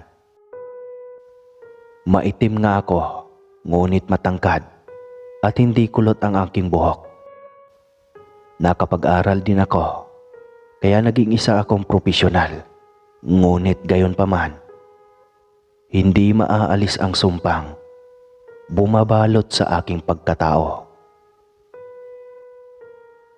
Hanggang sa nakilala ko si Maya, isang tunay na Pilipina na sa unang pagkita ko pa lang sa kanya, noong unang taon sa kolehiyo, ay lihim ko na kaagad na inabangan at sinusundan ko siya. Hanggang sa makakuha ako ng isang pagkakataon. 3 nagsitangkarang kalalakihan ang humarang sa kanyang daan noon. Kita ko ang pagkatakot niya sa mga ito. Kaya hindi na ako nag-aksaya pa ng oras. Kaagad akong lumapit upang protektahan ang babaeng matagal ko ng lihim na sinusundan dahil sa pag-ibig na aking nararamdaman. Hindi nga ako papatol sa katulad mo na isang dakilang hambog, Dino. Kahit 10 pa iyang dala mong disipulo. Inis na wika ni Maya sa isa sa kanyang nasa harap na dinig ko habang ako ay papalapit sa kanilang kinaroroonan. Nako boss, mukhang bastid ka talaga. Kutya ng isang kasama nito, kung kaya nagtangis ang bagang ng lalaki sa galit. Hindi na mga ito napansin ang aking paglapit sa kanila. Akmang papatulan na ng lalaki si Maya, kung kaya't maagap ko itong sinaway. Sayang iyang laki at tangkad mo. Kung papatulan mo lang pala ang mga babae. Mabilis kong saway. Kaya nabaling lahat ng kanilang atensyon sa akin. Ngiting aso itong si Dino at ang kanyang dalawang alipores habang tumitingin sa akin. Pero kahit tatlo sila, hindi ako natinag dahil alam ko na triple na ang aking lakas na kung anumang lakas na mayroon sila. Hindi nga ako nagkamali. Isa-isa silang sumugod sa akin, subalit ni isa sa kanila ay hindi kaya ang aking lakas. Sa huli, napagdesisyon na nilang sabay na sumugod sa akin. Ngunit isa-isa rin silang bumagsak at napilayan. Kita ko ang takot at pagkamangha sa mga mata ni Maya nang lingunin ko ito. Kaya maagap ko itong nilapitan at hinawakan ang kamay. Tatakas pa sana ito, subalit hindi ko hinayaang masayang ang pagkakataon na iyon upang makilala siya ng lubusan. Huwag kang matakot sa akin. Hindi ako masamang tao. Wika ko rito. Kahit paman, pilit niyang nilalayo ang kanyang mga kamay noon na hawak ko na. Pakiusap. Hayaan mo muna akong magpakilala sa iyo. Pagsusumamo ko pa rito. Sino ka ba? Bakit mo ako iniligtas? Malamang katulad ka rin nila, mga hambog, porke mayayaman. Halos mangyak-ngyak na wika nito. Hindi ako mayaman. Pulubi lang ako. Mas pulubi kaysa inaakala mo. Ako nga pala si Domeng. Pakilala ko na agad rito. Hindi naman ako nabigo. Nagpakilala rin ito sa akin. At yun na nga. Lumalim ang ugnayan naming dalawa. Hanggang sa lubusan ko na siyang napasagot at tuluyan ng naging kasintahan ko. Tanggap niya kahit isa akong uri ng tribo. Ngunit, lingid sa kanyang kaalaman ang pagiging aswang ng aking angkan. Minsan napag-usapan ng aking pamilya na layuan ang aking pinakamamahal na si Maya. Pero hindi ko iyon sinunod kahit pa magkamatayan. Paninindigan ko ang pag-ibig na mayroon ako para kay Maya. Ilang beses ko siyang dinala sa aming munting bahay. Ngunit hindi man lang ito pinakitaan ng kabutihan ng aking mga magulang at mga kapatid. Dahil baka raw, lokohin lamang ako ni Maya. Sa kadahilanang meron itong angking kagandahan. Sinong mag-aakala na mahuhulog lamang ang loob nito sa katulad ko na maitim at isang uri ng tribo. Isang kabilugan ng buwan ang dumating. Lingid sa aking kaalaman, ay binalak ni Maya na puntahan ako sa aming tirahan. Mag-aalas-sais na noon ng hapon. May kalayuan ang aming bahay sa kabihasnan. Subalit dahil sa kaarawan ko iyon, ay naisipan niyang sorpresahin ako. Dahil isang linggo na rin kaming hindi nagkita. Sobra ang gulat ko noon. Hindi ko lubos akalain na darating siya kung saan magbabagong anyo kami ng aking buong pamilya. At hinding-hindi na iyon mapipigilan dahil sa nakabalot na sumpa sa aming katawan sa tuwing kabilugan ng buwan. Impit akong sumigaw habang nakikita ang pagbaba ng aking pinakamamahal sa kanyang kabayo. Kasabay ng pagpatak ng aking luha ang tuluyan ng pag-iba ng anyo ng aking katauhan.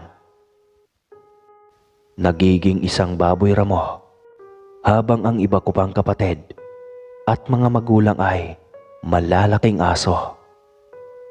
Tuluyan na akong sinakop ng halimaw sa aking katawan at hindi ko na makontrol pa ang aking sarili na labanan ng halimaw na lumulukob sa aking katauhan.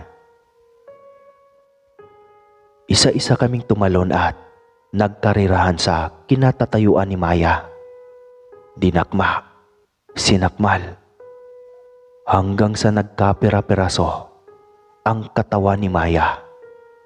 Maging ang kanyang kabayo ay hindi namin pinalagpas. Hindi ko lubos akalain na ang aking pinakamamahal ang siyang maging hapunan namin sa aking kaarawan. Sarap na sarap kaming magpamilya na nilantakan ang dalawang magkaibang karne sa aming harapan.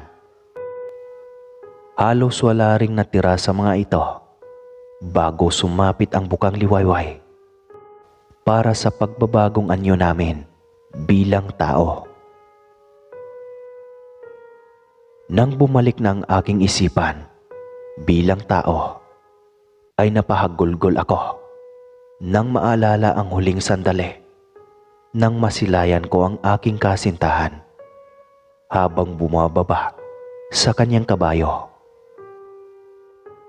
Nagwala ako noon at isa-isang binugbog ang aking mga kapatid. Maging ang aking mga magulang ay nawalan ako ng respeto. Hindi ko matanggap ang kalunos-lunos na dinanas ng aking mahal na si Maya. Bakit niyo ginawa yun? Alam niyong mahal na mahal ko yung tao. Bakit? Halos namamaos na ako ng sigaw habang humahagulgol na nakaluhod sa naiwang saplot na bestida ng aking mahal na si Maya. Kumain ka rin naman, Duminga. Magkasabay tayong takam na nilantakan ng kanyang katawan. Bakit hindi mo rin sisihin ang sarili mo? At kung hindi ka lang dakilang hangal, hindi mo dapat dinala rito sa tirahan mo. Alam ba namin na pupunta siya rito kung kailan kabilugan ng buwan? At nasaan yung halimaw tayo? Hindi namin kasalanan nito. Kasalanan mo. Galit na litanya ng aking ama. Halos kitilin ko noon ang aking buhay. Hindi ko matanggap na ako mismo ang pumatay sa aking pinakamamahal. Ang taong pinapangarap ko na maging asawa at magiging kasama habang buhay. Kinasusuklaman ko mula noon ang aking sarili. Ni minsan, hindi ko ginusto ang magkaroon ng dalawang katauhan. Ang maging tao sa umaga at maging halimaw sa gabi. Kung pwede ko lang sanang kontrolin ang aking sarili. Unang pagkakataon iyon na tumikim ng tao ang aking angkan. Hindi ko lubos akalain na ang taong pinakamamahal ko pa. Simula rin nang makatikim ng lamang tao ang aking pamilya, ay mas lalong naging agresibo at laging uhaw ng laman ng tao ang mga ito. Kaya tuwing may napabalita ang patay sa baryo, ay lumuluwas ang aming mga magulang upang kunin ang bangkay at palitan iyon ng katawan ng saging. Simula ng araw na iyon, ay hindi ko na ninais pang umibig pang muli. Lalo na kung hindi rin lang kagaya ko na aswang. Natatakot na akong mapahamak ulit sa ikalawang pagkakataon. At baka hindi ko makayanan ng lubos at iyon na ang maging dahilan upang kitilin ko ang sarili kong buhay. Lumipas ang ilang taon at nakapagtapos ako ng kolehiyo bilang isang pulis. Nadestino ako sa isang syudad at nagtagal ako roon ng 5 taon. Nang hindi ko akalaing ang kinatatakutan kong bagay ay muli na namang mabubuhay. Muling tumibok ang puso ko at kahit anong gawin kong pagpigil ay pinaglalapit pa rin kami ng may kapal. Taong 1980, nasa 32 na ako noon nang masagip ko ang isang dalaga. Alas 8 na yata noon ng gabi. Sobrang dilim at walang buwan. Wala ring masyadong ilaw ng mga poste noong araw. Piling-pili lang. Tanging iyak lamang ang narinig ko mula sa babae at halatang nanginginig ito sa takot. Dahil sa pagiging aswang ko, ay aninag na aninag ko ang kanilang posisyon. Akman ang puniti ng lalaki ang bestida ng dalaga nang bigla ko itong hinaklit at walang pakundangang itinapon sa gutter ng kalsada. Naghuhumiyaw ito sa sakit nang tumama ang balakang nito sa semento. Nabalian kaya? Hindi na ito nakapanlaban pa. Diretso na sa kulungan agad ang kanyang bagsak. Doon ko nakilala ang babaeng muli. Ay nagpabuhay sa matagal ko na sanang pilit pinapatay na aking puso. Siya si Flavia, 21 anyos, isang guro sa high school. Nasa 5'4" ang tangkad, sobrang puti at kulay brown ang mata. Dugong Kastila kasi siya. Subalit Pilipinang-Pilipina sa sobrang hinhin. Nang una, ako mismo ang lumalayo. Lingid sa kaalaman ko ay may lihim rin itong pagtingin sa akin. Hanggang sa maimbitahan akong maging guest sa paaralan kung saan siya nagtatrabaho bilang guro. Kapwa kami na sorpresa ng mga sandaling iyon. Ilang buwan kong pinilit na huwag mag-cross ang landas namin. Subalit, nagkataon pa din. Sa pagkakataong iyon, hindi ko na napigilan pa ang aking sarili. Bigla ko siyang niyakap nang walang pasabi ng nasa parking lot ito ng paaralan. Dahil inakala ko na wala ng ibang tao. Ang hindi ko alam, naghihintay pala sa kanilang owner type jeep ang ama nito. "Walang hiya ka. Anong ginagawa mo sa anak ko? Hayop ka." Bulyaw ng ama nito sa akin. Sabay palo ng bit-bit nitong kahoy sa aking likod. Hahampasin pa sana ako ulit nito nang biglang pigilan ni Flavia. "Papa, wag. Kasintahan ko po si Domeng." Wika nito na ikinagulat ko ng husto. Hindi ko alam kung bakit bigla niyang nasabi iyon. Ngunit nakakataba ng puso. Biglang nawala ang sakit ng aking likod dahil sa pagpalo. Halos hindi naman maipinta ang mukha ng ama ni Flavia dahil sa galit. Halos nanginginig pa ang mga kamay nito. Halatang dismayado sa huling sinabi ng kanyang anak. "Anak, sa dami ng pwede mong mahalin, bakit isang aita na gaya nito?" Pang-insulto nito. Sobrang sakit iyon sa aking dibdib. Subalit nagtimpi ako, alang-alang kay Flavia. May dugong aita nga ako, pero kakaiba ang hubog ng aking katawan, maging ang aking itsura na may halong mistiso. Ipinagtanggol ako ni Flavia ng mga sandaling iyon. Nang malaman iyon ng kanyang ina, ay kaagad akong ipinatawag at inobliga ng kasal. Bawal kasi noong unang panahon na yakapin ang babae kung hindi mo pa ito asawa.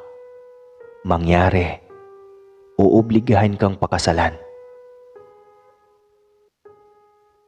Hindi naman ako tutol sa ganoon kasi nga sobrang mahal ko si Flavia. Subalit natatakot akong maulit muli ang bangungot na dumaan sa aking buhay. Nagsinungaling ako sa pamilya ni Flavia. Sinabi ko na wala na akong pamilya. Kaya minabuti kong sa huwis na lamang ang kasalan. Sobrang tuwa ng aking nadarama. Kakaiba ang pakiramdam na makasama sa isang bubong ang babaeng sobrang mahal mo. Halos gusto ko na lagi ay kasama ko siya. Halos ayaw ko na siyang mawala sa aking paningin. Ngunit sobrang ingat ko na hindi madiskubre ang halimaw na nakatayo sa aking katauhan at laging umaatake, lalo na kung kabilugan ng buwan. Ngunit hindi kailanman maitago ang sekreto. Hindi ko alam kung anong talas ng pakiramdam mayroon ang aking asawa. Hindi kaagad kami nabiyayaan ng anak, kaya ang aming focus ay nasa isa't isa pa lamang. Mag-iisang taon pa lamang kaming nagsasama noon nang magising ako isang gabi na sobrang maalinsangan ang pakiramdam. Ramdam ko ang sobrang uhaw. Hindi sa tubig, ngunit sa dugo at laman ng tao. Dali-dali akong bumangon at lumayo sa aking asawa na inakala kong sobrang himbing na ng pagkakatulog. Sa ilalim ng isang malaking puno ng mangga, doon ako nagkuble upang mag-iba ng anyo. Naging isa akong itim na baboy ramo noon at nagmadaling lumayo sa bahay upang maghanap ng biktima. May nilalamayan noon sa kabilang baryo at doon ang aking direksyon. Noong panahon, mga mayayaman lamang ang nagpapaimbalsamo dahil sa kakapusan. Kaya isang araw lang ang lamay. Kinabukasan, libing agad.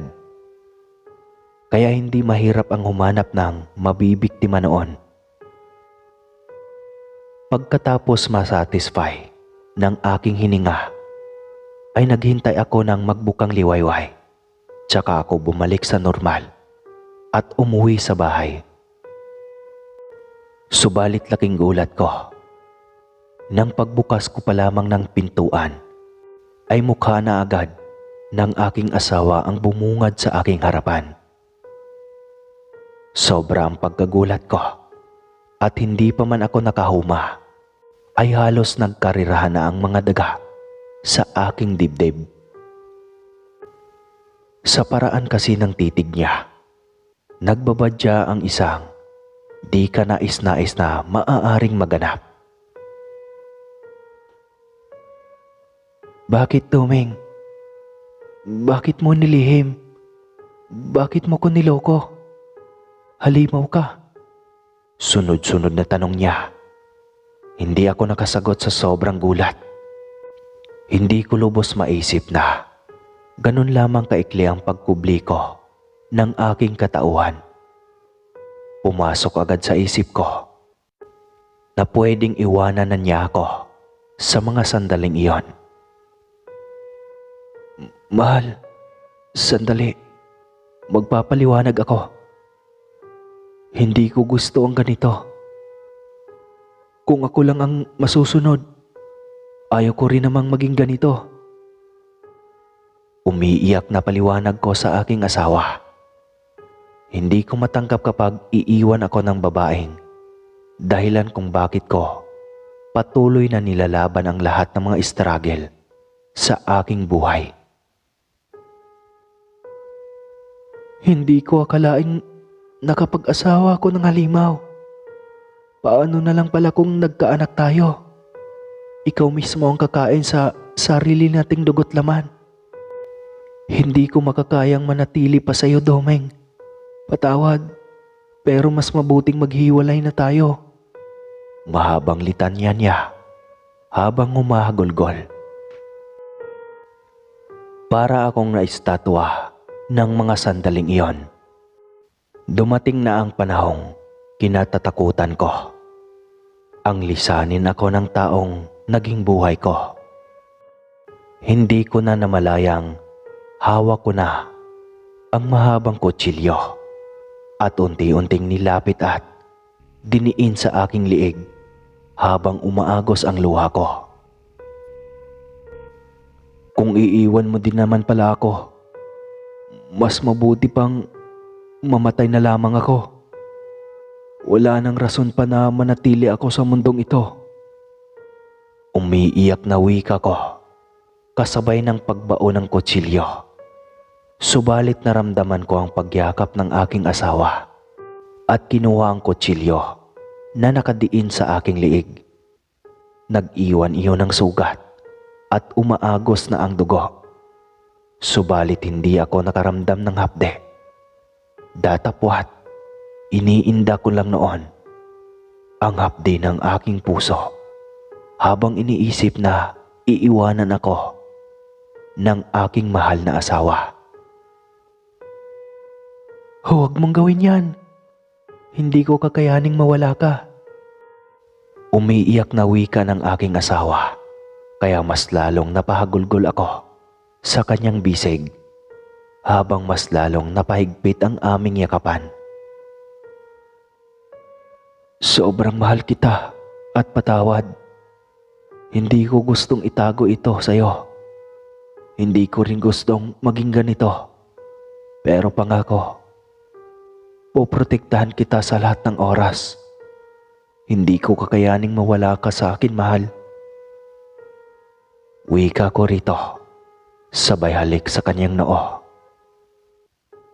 Doon ko napatunayan ang totoong pag-ibig ng aking asawa. Minahal niya ako sa kabila ng kanyang nadiskobre sa aking katauhan.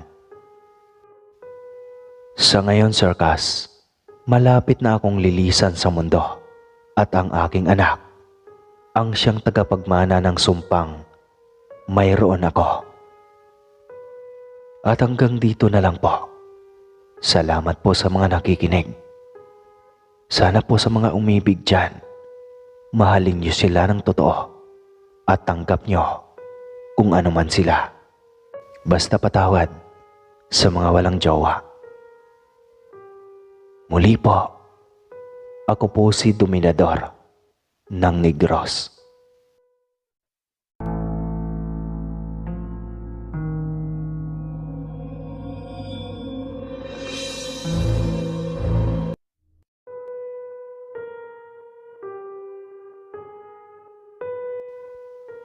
Mapagpalang araw, Sir Casper. Tawagin niyo na lang ako sa pangalang Jasper. Nasa 40 anyos. Ang kwentong isasalaysay ko ay nangyari noong taong 1999 sa bayan ng Tanhay, Negros Oriental. Dahil sa hirap ng buhay, lahat naman tayo ay nagsisikap na makahanap ng trabaho para masustintuhan ang ating mga sarili. Kaya naman, para matulungan ang aking mga magulang na naghihirap sa bukid, nagpunta ako sa bayan ng Tanhay upang mamasukan bilang isang mekaniko sa isang motorcycle shop.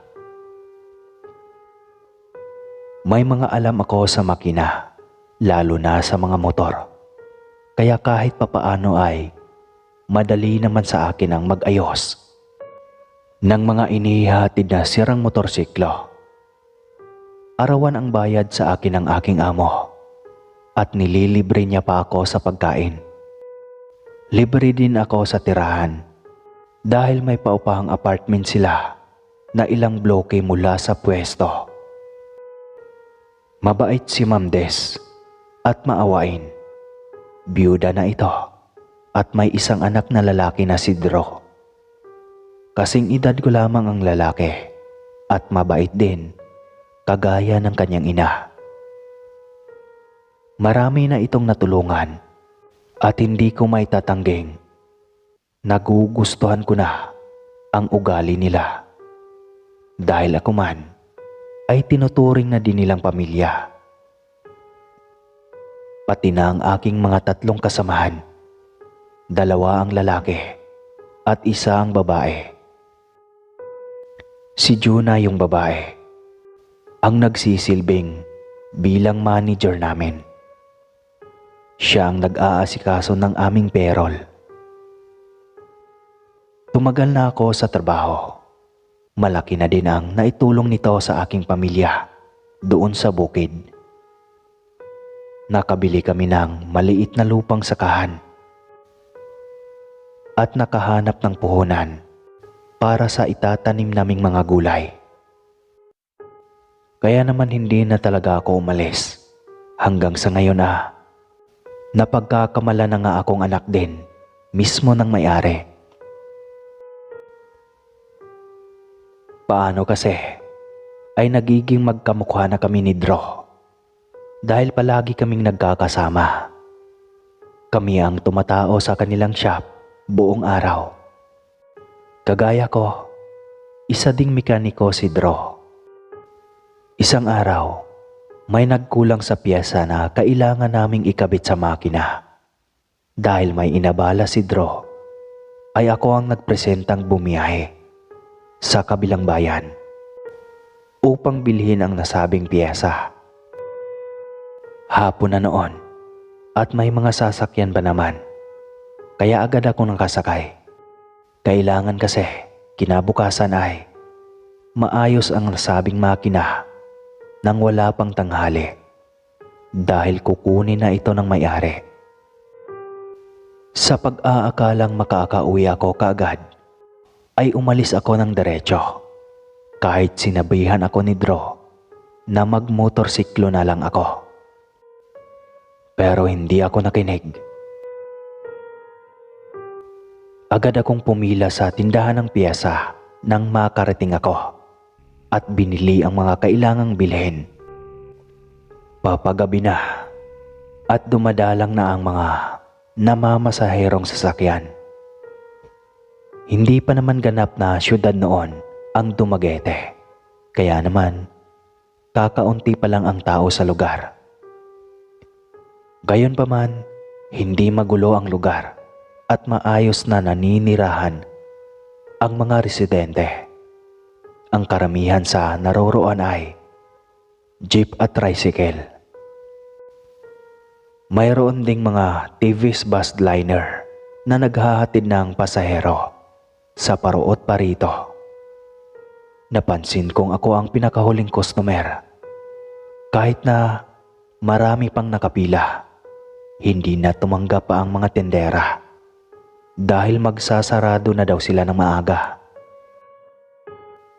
Marami kasing bumibili talaga doon dahil mura at mabili ang kanilang mga tindang piyesa. 7:00 na nila ako naasikaso.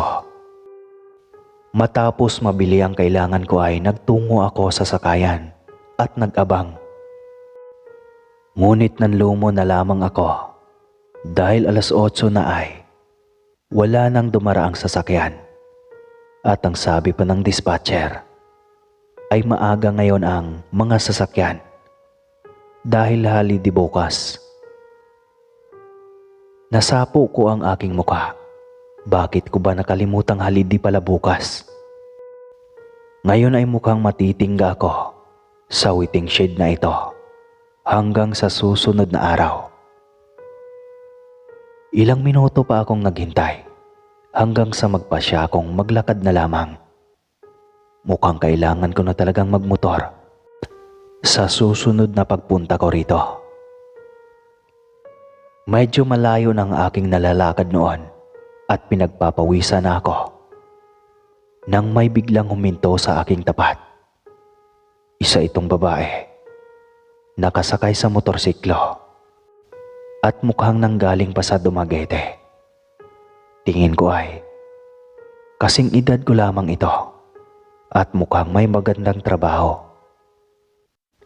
Halata kasi sa suot nitong pang-opisina at ID na noon ay nakasabit pa sa kanyang leeg. Tinanong ako ng babae kung pauwi na raw ba ako. Tumango ako at sinabing mauuna na ako sa kanya. Bago ako makalayo ay tinawag ako ng babae. Aniya. Kilala niya raw ako. Dahil magkapitbahay lang kami sa Tanay. Nagtaka ako dahil kilala ako ng babae. Gayong hindi ko pa naman siya nakikita. Tumawa siya at sinabing, palagi kasi akong abala sa pag-aayos ng mga makina. Kaya naman hindi ko raw siya napapansin. Madalas nga raw magpagawa ng sirang motor ang kanyang kuya sa aming shop. Kaya naman medyo nawala ang pagkailang ko sa kanya.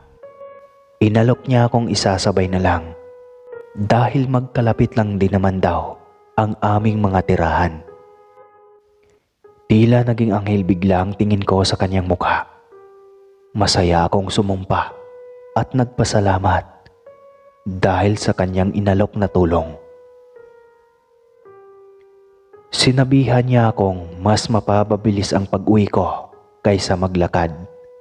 Alam niya raw na holiday bukas at maagang nagsipag-uwian ang mga sasakyan kaya wala na talagang pampasaherong daraan.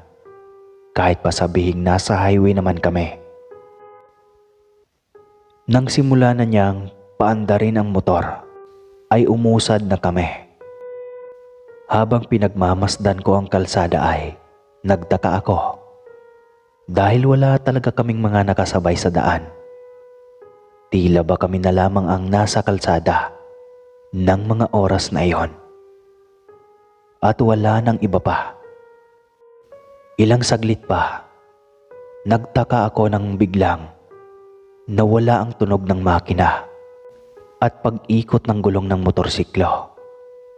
Nang tumingin ako sa ibaba, nasindak ako. Hindi na kami nakasayad sa lupa at sa halip ay nasa ere na kami. Gayon na lang ang takot na aking nararamdaman nang mawala ang babaeng nagmamaneho sa harapan ko. Sa halip ay nasa ibaba ko siya at siya na ang aking sinasakyan. Sisigaw na sana ako ngunit naunahan niya ako. Kay tuli niyang lumipad habang ikinampay ang kanyang mga pakpak. Huwag raw akong matakot at wala siyang balak na kainin ako. Talagang isasabay niya lang ako pauwi dahil magkapitbahay kami. At hindi naman siya masamang nilalang. Manok at baboy lang daw ang kanyang kinakain. Namutla ako at halos mamatay sa sobrang nerbiyos. Pakiramdam ko ay lilipad papalayo sa akin ang aking kaluluwa dahil sa takot. Namamalikmata lang ba ako kanina nang makita ko siyang huminto sa daan kasama ang motorsiklo niya? Tanong ko sa sarili ko. Hintakot na nagdasal ako habang lumilipad kami. Kaya pala wala na akong nakikitang mga tao at mga sasakyan, maging kabahayan sa buong lugar. Dahil wala naman kami sa kalsada, sa halip ay nasa ere pala kami at lumilipad. Halos matawag ko na yata lahat ng mga santo. Nang kausapin niya akong bigla, huwag daw akong magdarasal dahil humihina ang kanyang kapangyarihan. Huwag raw akong mag-alala at talagang ihahatid niya ako sa aming tirahan. Natatakot man ay nanahimik na lamang ako. Pinakikinggan ko ang pagkampay ng kanyang mga pakpak habang panaka-naka siyang humuhuni. Delikado. Akala ko tao talaga itong kasama ko. Hindi ko naman alam na aswang pala ang inakala kong motorsiklo na sinakyan ko kanina. Habang tinatanaw ang mga lugar sa ere, ay kinausap ko yung babae. Unti-unti na akong nasasanay sa ibabaw. Yun nga lang, naghahanda ako at nagiging alerto. Sakali mang bigla niya akong lamunin habang nasa itaas kami. Mahigpit ang pagkakahawa ko sa binili kong mga piyesa. Binabantayan ko ang mga kakaibang galaw ng babae. At kapag sa tingin ko ay may gagawin siyang hindi maganda, ang hawa ko ang ihahataw sa kanya. Mabuti na lang at hindi naman niya ako pinakialaman. Dahil ilang saglit lang ay lumapag na kami sa isang pamilyar na lugar. Pinababa niya ako kaya naman nagulat ako ulit nang makita kong ito na naman ang babaeng nakamotorsiklo na nakangiting tumitingin sa akin. Sa unahan ay ang kalsada papunta sa aming tinutuluyan.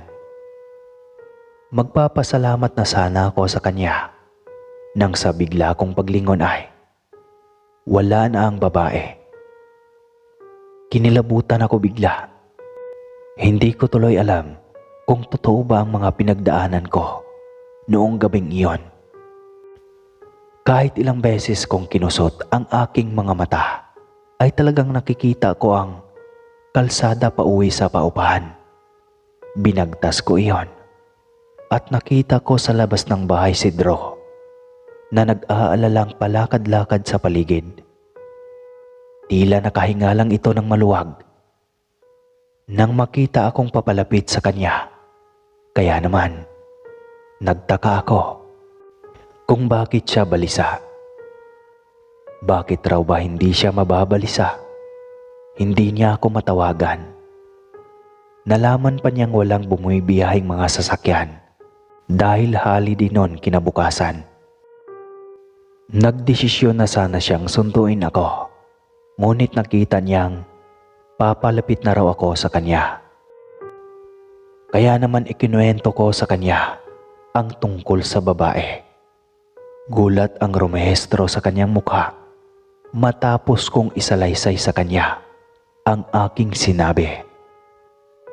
Aniya, huwag raw akong masyadong makampante sa mga taong kahit kilala ako ay hindi ko naman daw kilala. Ang tanhay ay pinaniniwalaang pinamumugaran daw ng mga aswang. Kaya naman, hindi lahat ng nakatira sa nasabing lugar ay mga tao. Iba sa kanila ay nagpapanggap lamang upang makahanap ng mabibiktima. Nang gabing iyon ay nahirapan ako sa pagtulog. Hindi ako makapaniwala sa nangyari sa akin. Pinasakay ako ng aswang sa kanyang likuran at inilipad sa ere. Kung maibang sitwasyon lang iyon, ay matataranta na ako. Habang nakahiga ay pabiling-biling lang ako sa higaan. Hindi ako mapakali. Kaya dahil sa inis ay naisipan kong bumangon na lamang. Nagtungo ako sa labas ng aking tinutuluyan. Habang sinasamyo ko ang malamig na simoy ng hangin, may nahagip akong isang figura ng tao sa madilim na bahagi ng isang iskinita. Kahit kinakabahan ay nanaig ang kuryosidad sa akin at sinundan ang aking nakita. Papunta ang figura sa tabing dagat. Malapit naman kasi kami sa baybayin. Katunayan nga, sa umaga ay nagkakatuwaan pa nga kaming maligo ni Drew bago magbukas ng shop ng 8:00 ng umaga. Kahit kabado ay nilakasan ko ang loob at walang ingay na tinahak ang madilim na daanan. Tahimik na ang paligid Maski ang mga aso ay kanya-kanya ng siksikan sa mga gilid ng bahay ng kanilang mga amo.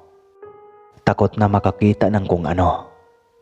Kaya naman alam kong wala ng aso pang mag-iingay sa kalsada habang naglalakad ako. Nang makarating ako sa baybayin, nakita ko ang bulto na sumalpak ng upo sa ibaba ng isa sa mga puno ng niyog. Nakayuko ito at mukhang abala, kaya naman nagpasya akong tignan kung ano ang kanyang ginagawa. Nang makalapit ako, ay hindi pa rin ako nag-ingay at pinanood ang kanyang pagkain.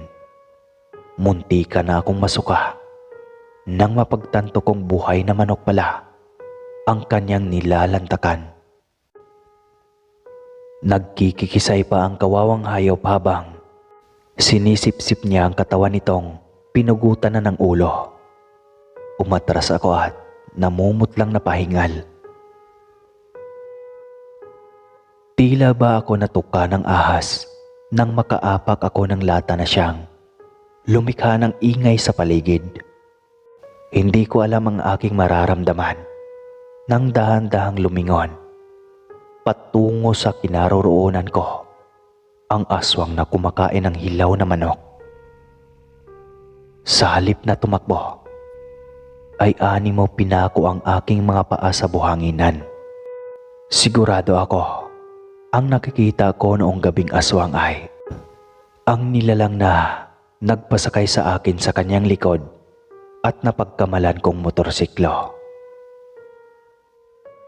Ngumisi ang nilalang at hindi naman gumagalaw, ni hindi ito gumawa ng hakbang upang masakmal ako.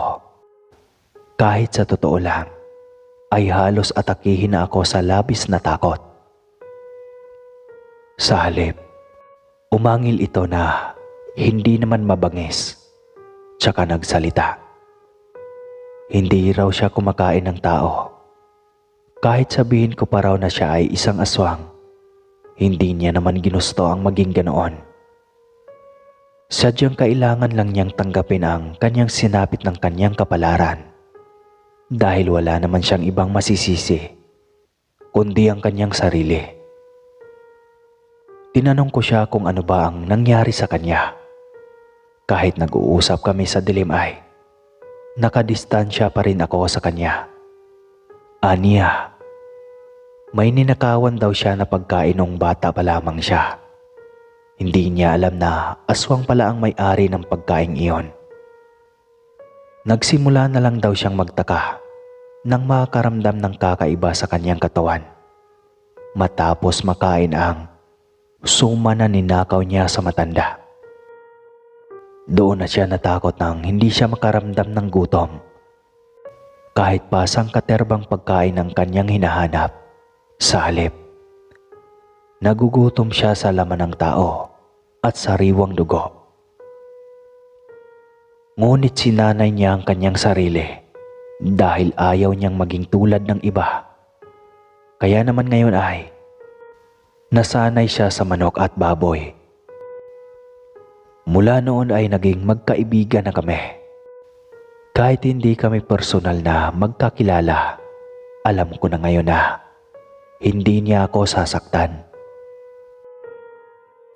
Hanggang ngayon po ay magkakaibigan pa din kami. At hindi ko na ipinagsasabi pa sa iba ang kanyang lihim. Siyempre, kapag wala akong masakyan habang nasa lakad, ay nakikisakay pa rin ako sa kanyang likuran at lumilipad sa ere. Hanggang dito na lang po, Sir Casper. Maraming salamat po sa pagkikinig. Jasper po ng Tanhay. Wakas.